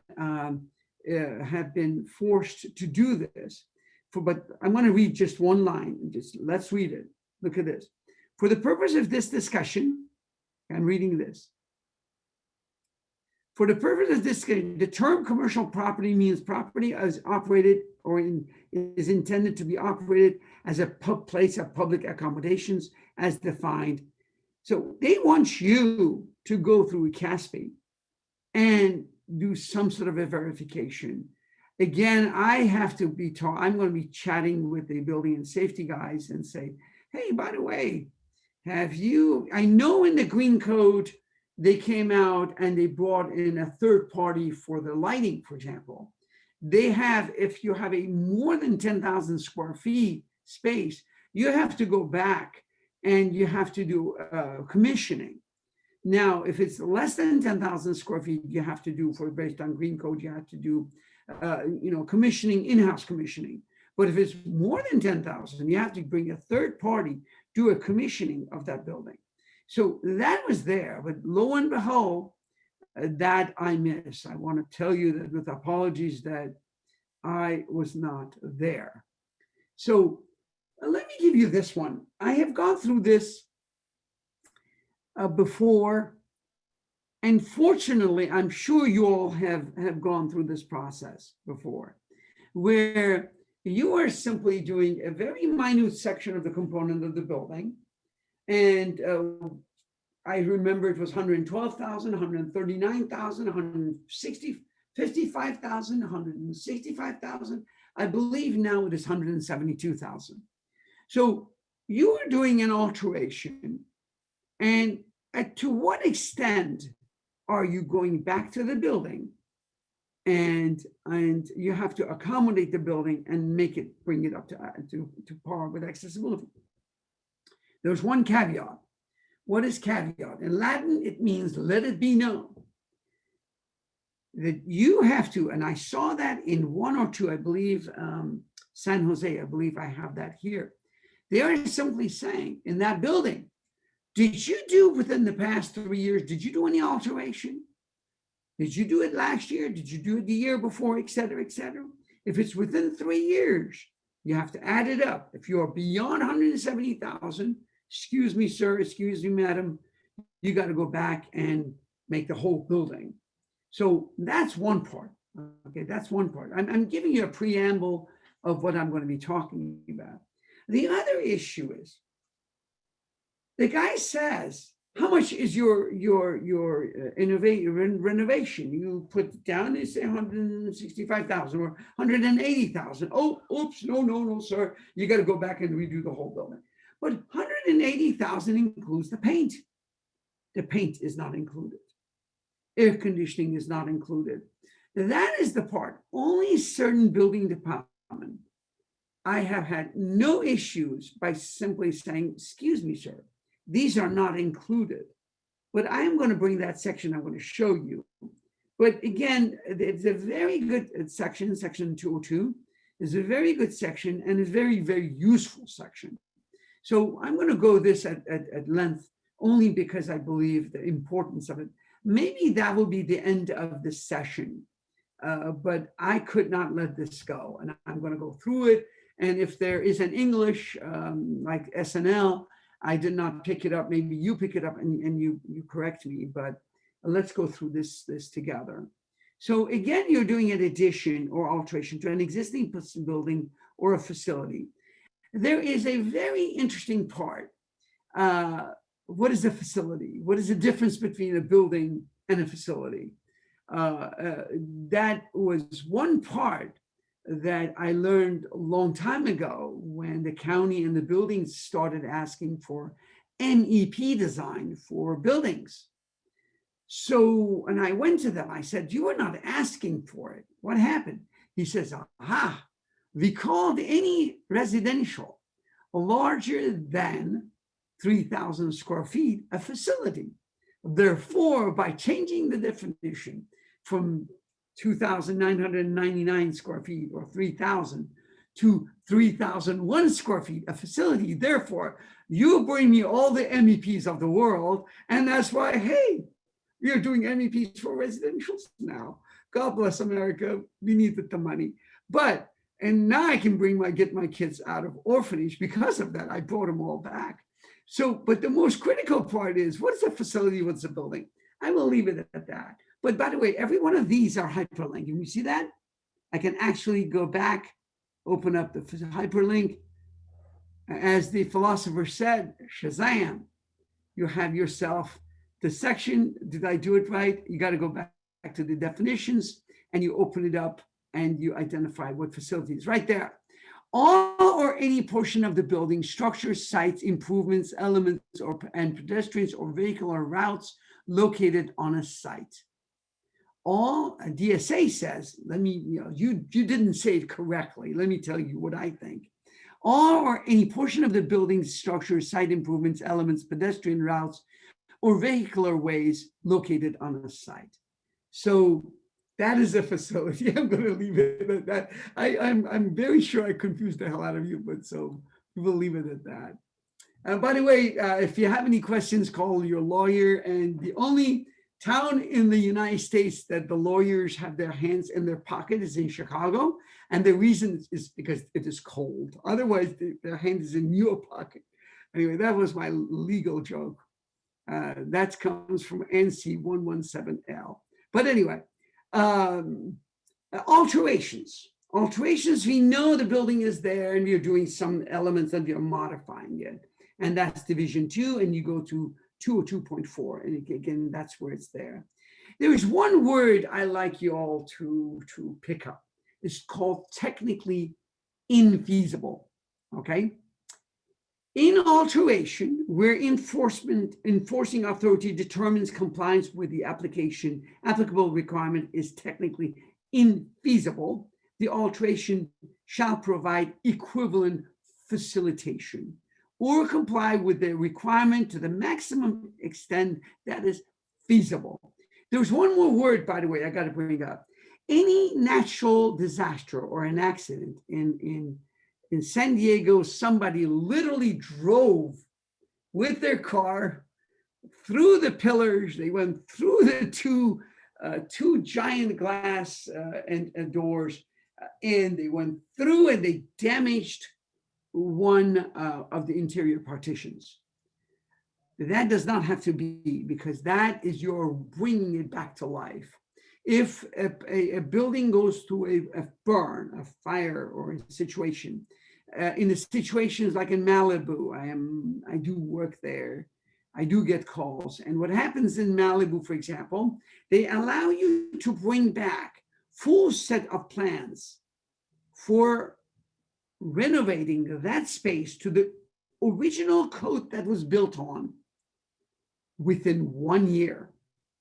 Even if you bring something as a cartoon so that they would accept that you are clocked in. If you do not, God bless you, you have to bring up new code. I do remember I had a building that it was in Long Beach, the fire burned it. They had this guy who was very, very super careful, et cetera, et cetera. Every definition, we had to write a PhD thesis. I said, I do have a doctoral degree. I don't want to get another one. But he did not listen. Finally, the building, they were not able to build it because they passed there. Although I got 2 extensions from City Hall for that structure, but they did not listen and they kept modifying and it became a disaster. So just know that, okay? Technically infeasible, it says, I know it's so difficult, let's find equivalent facilitation and we'll work with you, okay? So you have to file and technically infeasible. Residential dwelling unit not required if you're doing a modification. If it is not ADA, you don't have to bring it back to ADA.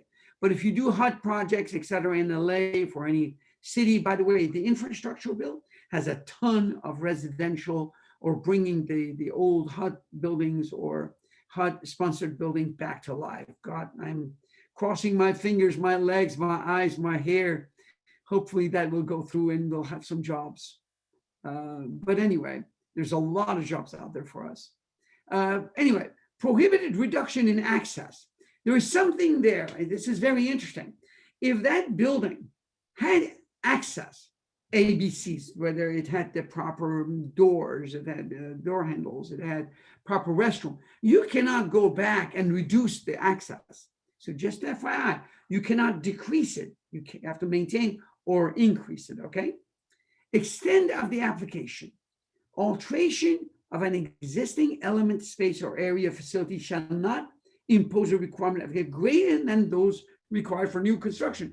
So you cannot build a Taj Mahal for the handicapped person. Excuse me, the law says no Taj Mahal for you, right? So you cannot go beyond what they are asking for in the new construction. So this was very interesting for where the minimum is, where the maximum is.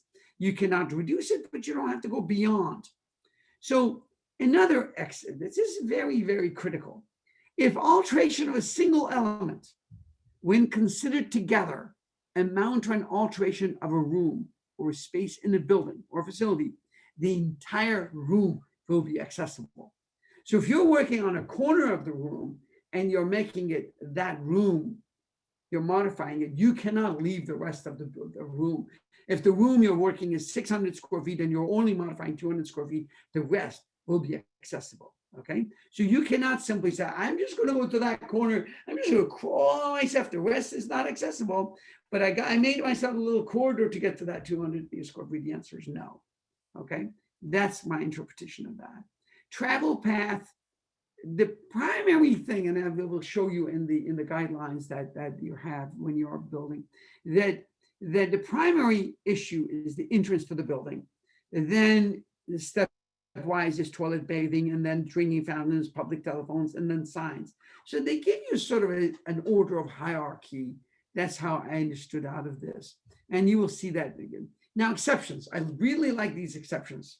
Residential units that are complying with 233.3.4.2, if it is accessible, if it's not. If it is, then go there, don't come here. If that's your exception, you just go there, don't stay here. If the elements of a path of travel have been constructed and altered in compliance with accessibility requirement immediately preceding edition of the California Code. Boys and girls, everybody in the class, remember, today is 2019 code. Last time was 2016. If the routing was already done by the 2016 code, you do not have to touch it. It shall not be required to retrofit such elements to reflect the incremental changes in this code solely because of the alterations, et cetera, that you're doing somewhere else. So lo and behold, if it was immediately done in the previous section, I just want to let you know, Washington, D.C. is in the 2013 building code. When I go there, I call it the Jurassic Park. Okay, dinosaurs are there with the building codes. It's fantastic. It's there's a little egg of a dinosaur, and the Homo sapiens are walking. And God, anyway, it is so irony. I did a project there. I was just, and by the way, when I met all the plan checkers there, etc., I was having fun with them. Because, by the way, do you guys know how far you are? And there's one item I'm going to open up as a parenthesis. The electrical code, primarily, a structural code is done primarily because some accident occurred in one code body and then code section, and then 3 years later, they go back and rehash it so the buildings are stronger.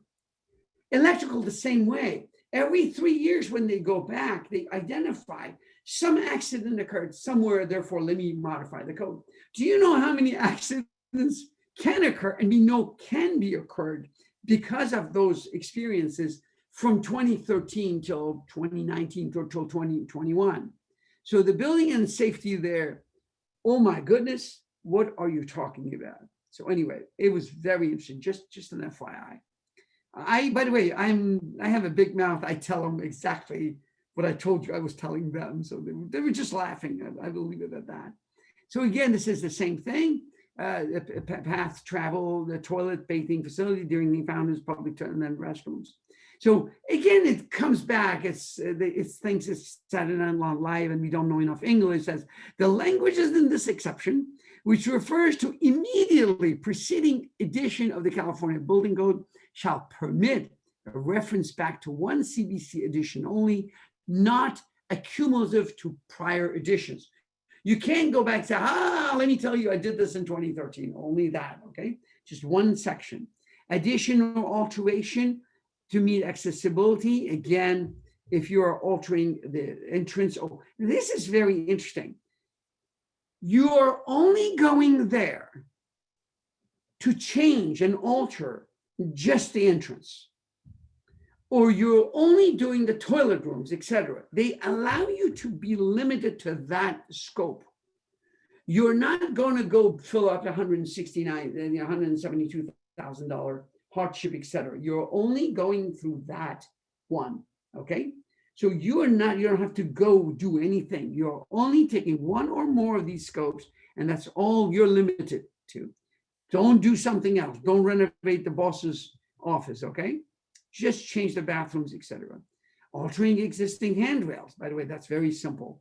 Very simple. I almost live in industrial metal supply. I'm always there. So this one, alterations solely for removal of barriers undertaken to pursuant of the American. So if there were barriers that you were simply just taking out, you're only altering. That is very similar.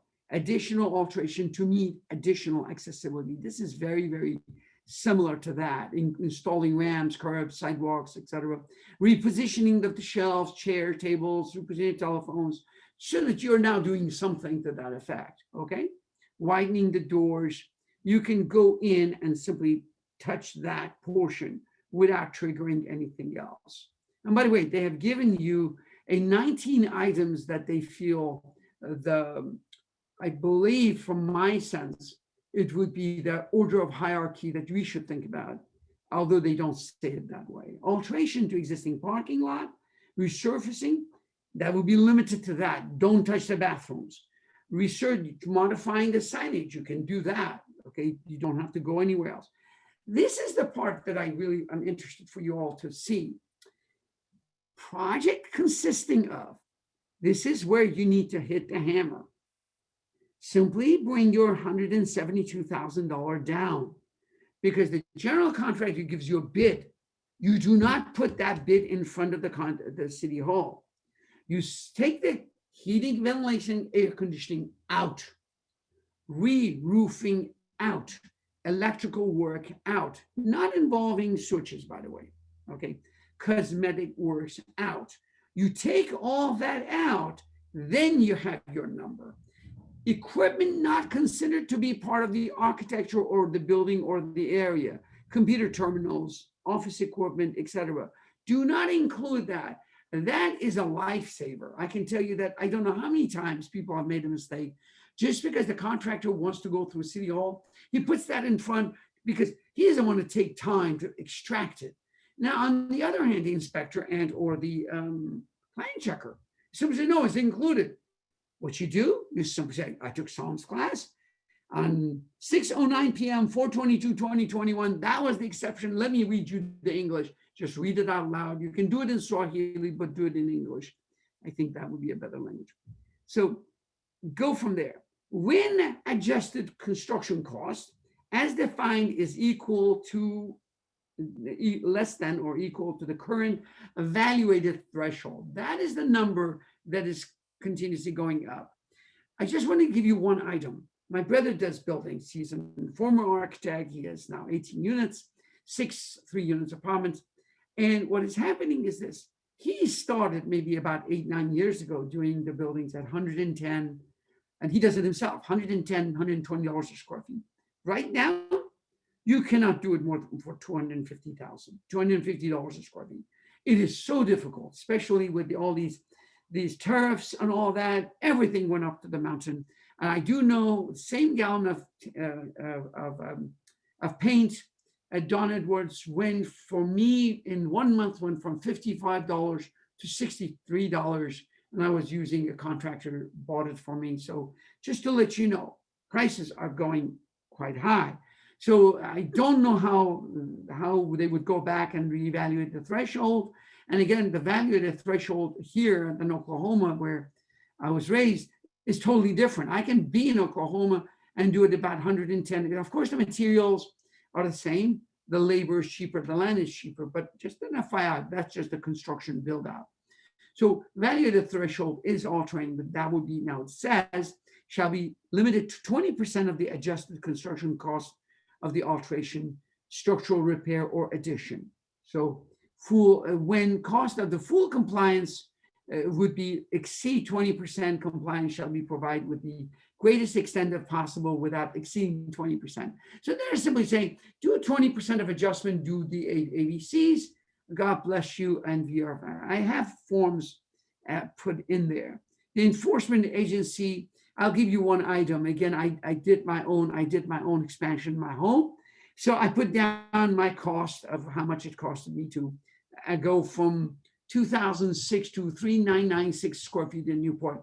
So what happens is the Newport PCL says, no. We have our own numbers. It was $169 per square feet so that they can tax you and they can get more money out of you as opposed to what you actually spent. So again, that's how this is done. The purpose of this exception was to adjust the alterations so that you wouldn't have quote unquote hardship. This is different than technically infeasible, okay? This is totally different.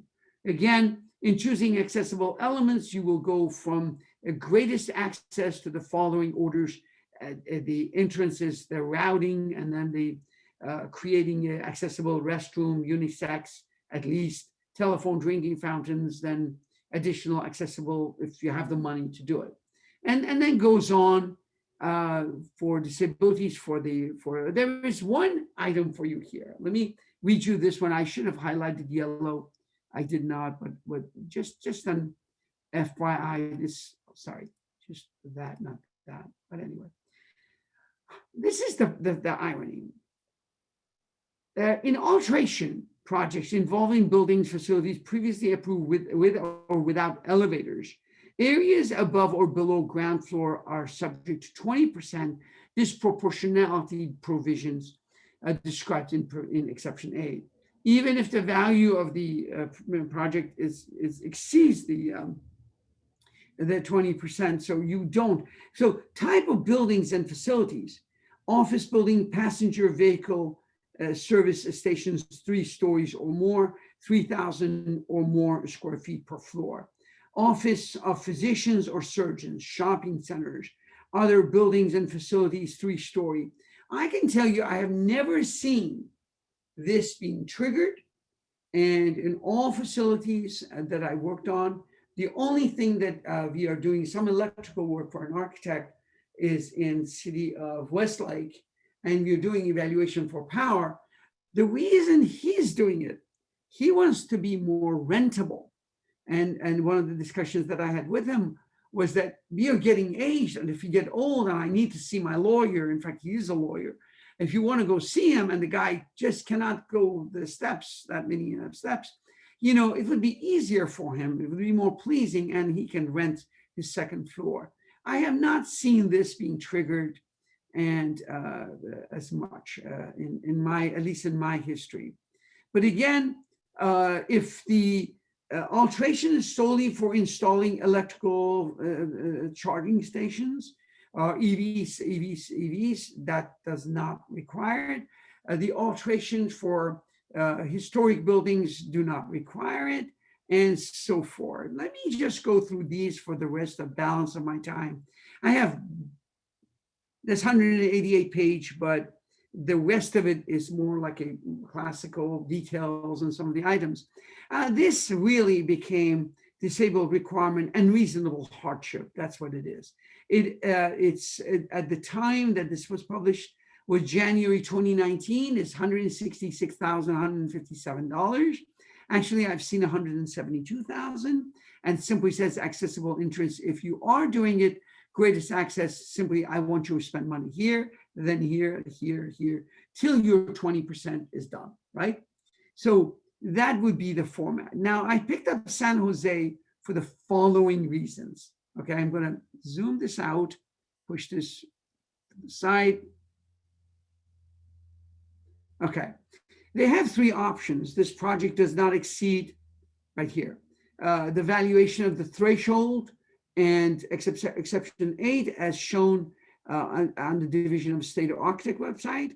It does not exceed this section, except 8 as shown does not, and this one does. And this one really is more relevant to us, would be project contains elements to make technically infeasible. So really, from my point of view, infeasible is different than the threshold. So really, if you're not doing it, it says it does not exceed the valuation of the threshold.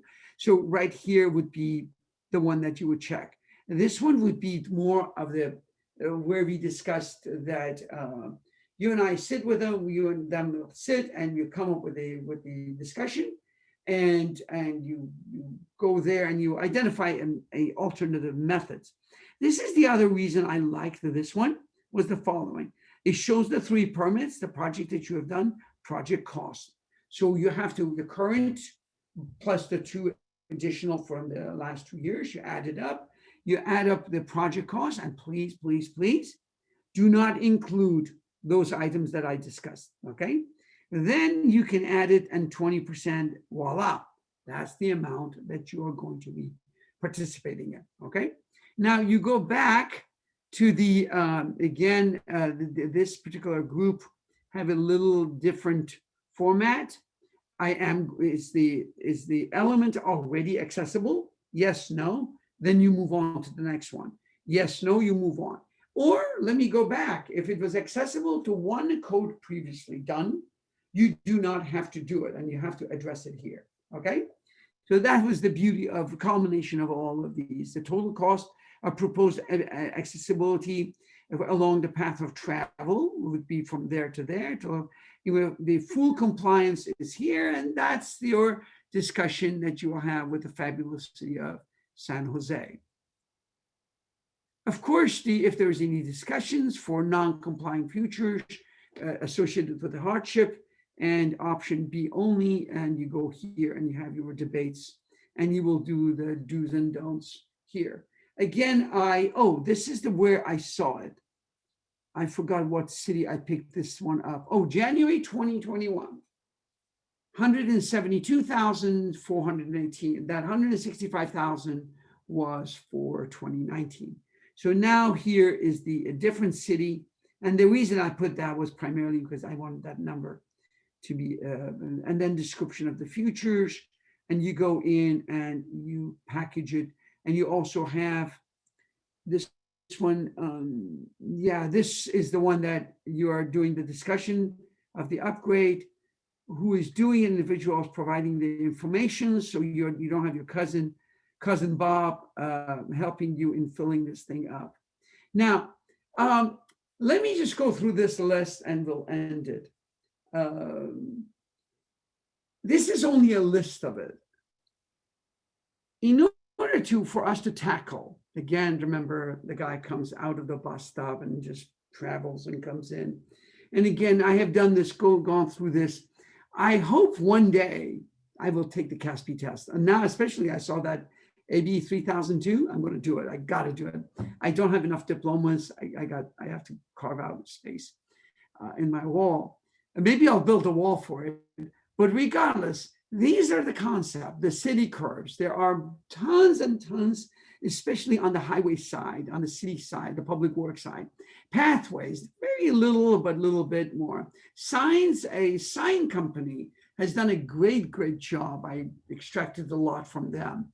Surface finishes, and by the way, just to let you know, there are multiple arenas that surface finishes that are competing against each other. One is you're doing site drainage. You have to have it drained, but at the same time, you got the wheelchair going, and also you got what's called a toenail, not toenail, I'm sorry, the high heel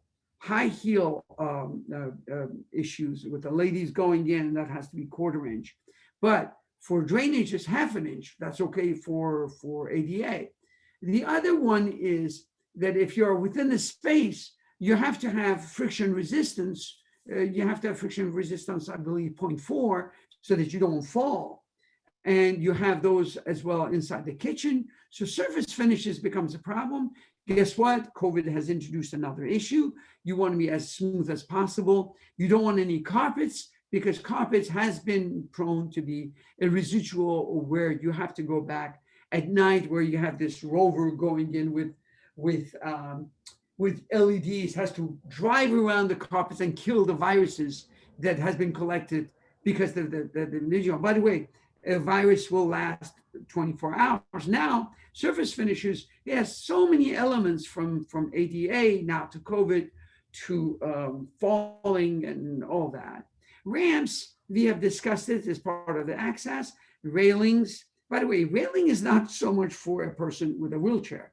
Railing is a person who's getting old, and he has to have.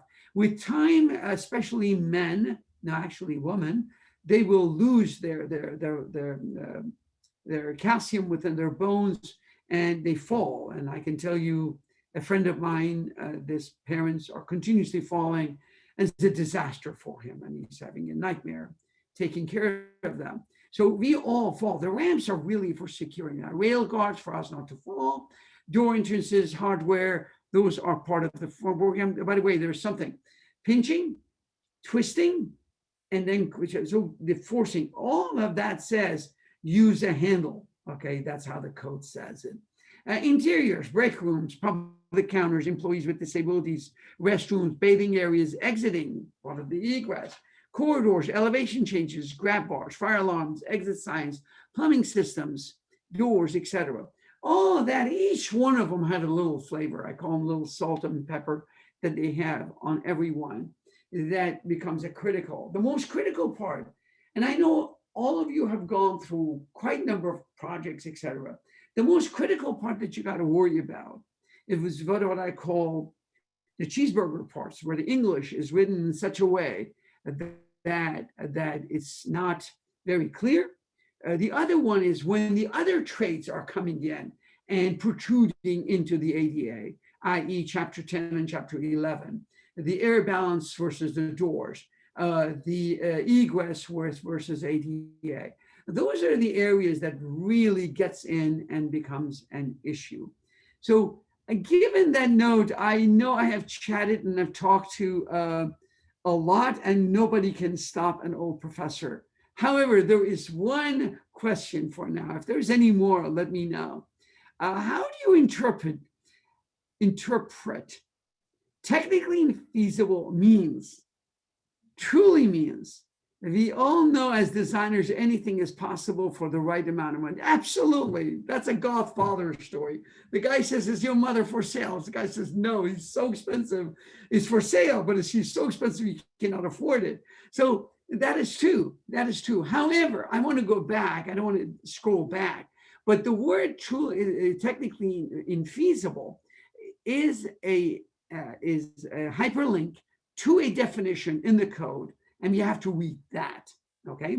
Again, one item. Again, I am a student of history. I can tell you this, that English language is a hodgepodge. Predominantly English language is a Germanic language. It's a German. From my point of view, Shakespeare wrote German, did not read English, write English, because that was when the Normandy conquest came in. All of a sudden, the French words came in. That's why we have all these elements. And then the reason there's a difference between Patrick Sen and Patrick Son, S-O-N and S-E-N, was because the Danish came in from the north and they took over. And there was the only city that stayed alive in England was Sussex. They were the only one. Otherwise, that's why there are so many, the word ill and sick, etc. So English language is not a very good language.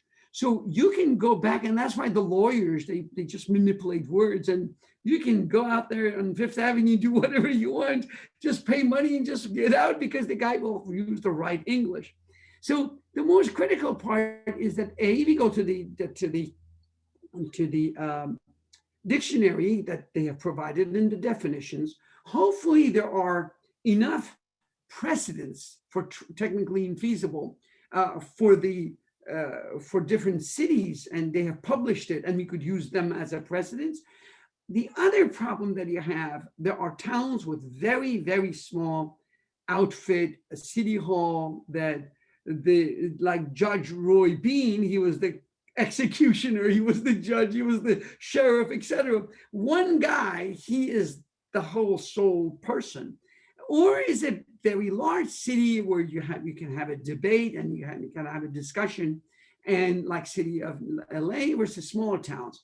There you could actually go in and have discussions. There are many, many individuals in the city of LA that I go in and we literally have debates on certain issues. And again, we all are in the same chamber. And they know my format of thinking process. And again, we want to make sure that I don't shoot myself on the foot, or I don't say, you ask for a hot dog and I give you a cheeseburger. Okay. So anyway, I know there is no more questions. Either I spoke too fast or you guys are watching. I hope you guys are not watching Netflix. But anyway, I'll see you all. I got 3 minutes. I don't have any more jokes. Oh, by the way, I don't know if I told you that I buy my gloves 50% off. And also I went to Costco. I bought the shoe and they gave me the right. They gave me the left. They said, no, we'll give you the right side for free. I was so happy. It was 50% off my shoes as well. So otherwise, you all take care, enjoy, and I really appreciate it. Just tell you one more. There was a discussion. I'm going to take my COVID test on my, and Marilee said, go ahead, take an ice pad when you come back. I said, who's going to drive? So anyway, just an FYI for you all. Otherwise, I got 3 minutes. Anybody has a better joke than mine, let me know. As I mentioned, all my jokes have ADA stickers on them. So if there is, yes, ma'am, Catherine. Yes, I have a quick question. I know it's not the subject of your presentation today, but I do a lot of work, volunteer work, mostly with state parks. I'm also a landscape architect. So is there a code chapter or someplace you can refer me for anything related to outdoor landscape? And these are state parks, so they have a whole different jurisdiction. When they need to be create accessible ramps, when are they required to? When are they not required to? Any just basic thing you can direct me to? My suggestion is you email me and I'll send you the Adobe file of this. And if you go to the very, very beginning of the sections, yeah, chapters on 11, especially on the 11B, yeah. It has notations on recreations, right, on outdoor, etc. Once you hyperlink that, and also you can always do upcode. Upcode, and you simply do Upcode California Building Code Volume 1, Chapter 11. It takes you there. But what I've done is that a little faster. You can go there. But the other issue is that some cities and some counties, et cetera, throughout the whole country, they've done a far better job. I am now a Google man. I'm a YouTube man. You tell me that you know Swahili, I'll tell you, I'll talk Swahili in 3 days, primarily because of what's available out there. My item is that any item, if it's typed correctly with the right verbiage and you try multiple combination of words, it directs you, and all of a sudden you find 3 or 4 individuals who have been in your position. They're somewhere, and they have this voluminous component that you can just enjoy. Yeah, I am also teaching the other bunch of other things. Believe me, I sometimes learn from a high school teacher much more because of his methodology. And there's one I'm going to plug into one person is Archie Corner. Arch Corner is Archie Corner. The guy is fabulous. He has certain level of humor to it. Any items and architectural, I really love this guy. He's very concise, and nothing that he does is more than 20 minutes. But again, I'm just going to plug him because he's done great work. But again, if you email me, I will email back, and then just hyperlink that, and you'll be there. Okay, thank you very much. God bless you all. Please vaccinate. We want you here next time. And I'm going to buy a Pepsi. I'm going to just get drunk on Saturday. So just with a Pepsi bottle. I'm going to buy a 2-liter, just diet, by the way. So God bless you all. I will see you next time. Bye. Bye. Bye. Bye, guys. Thank you.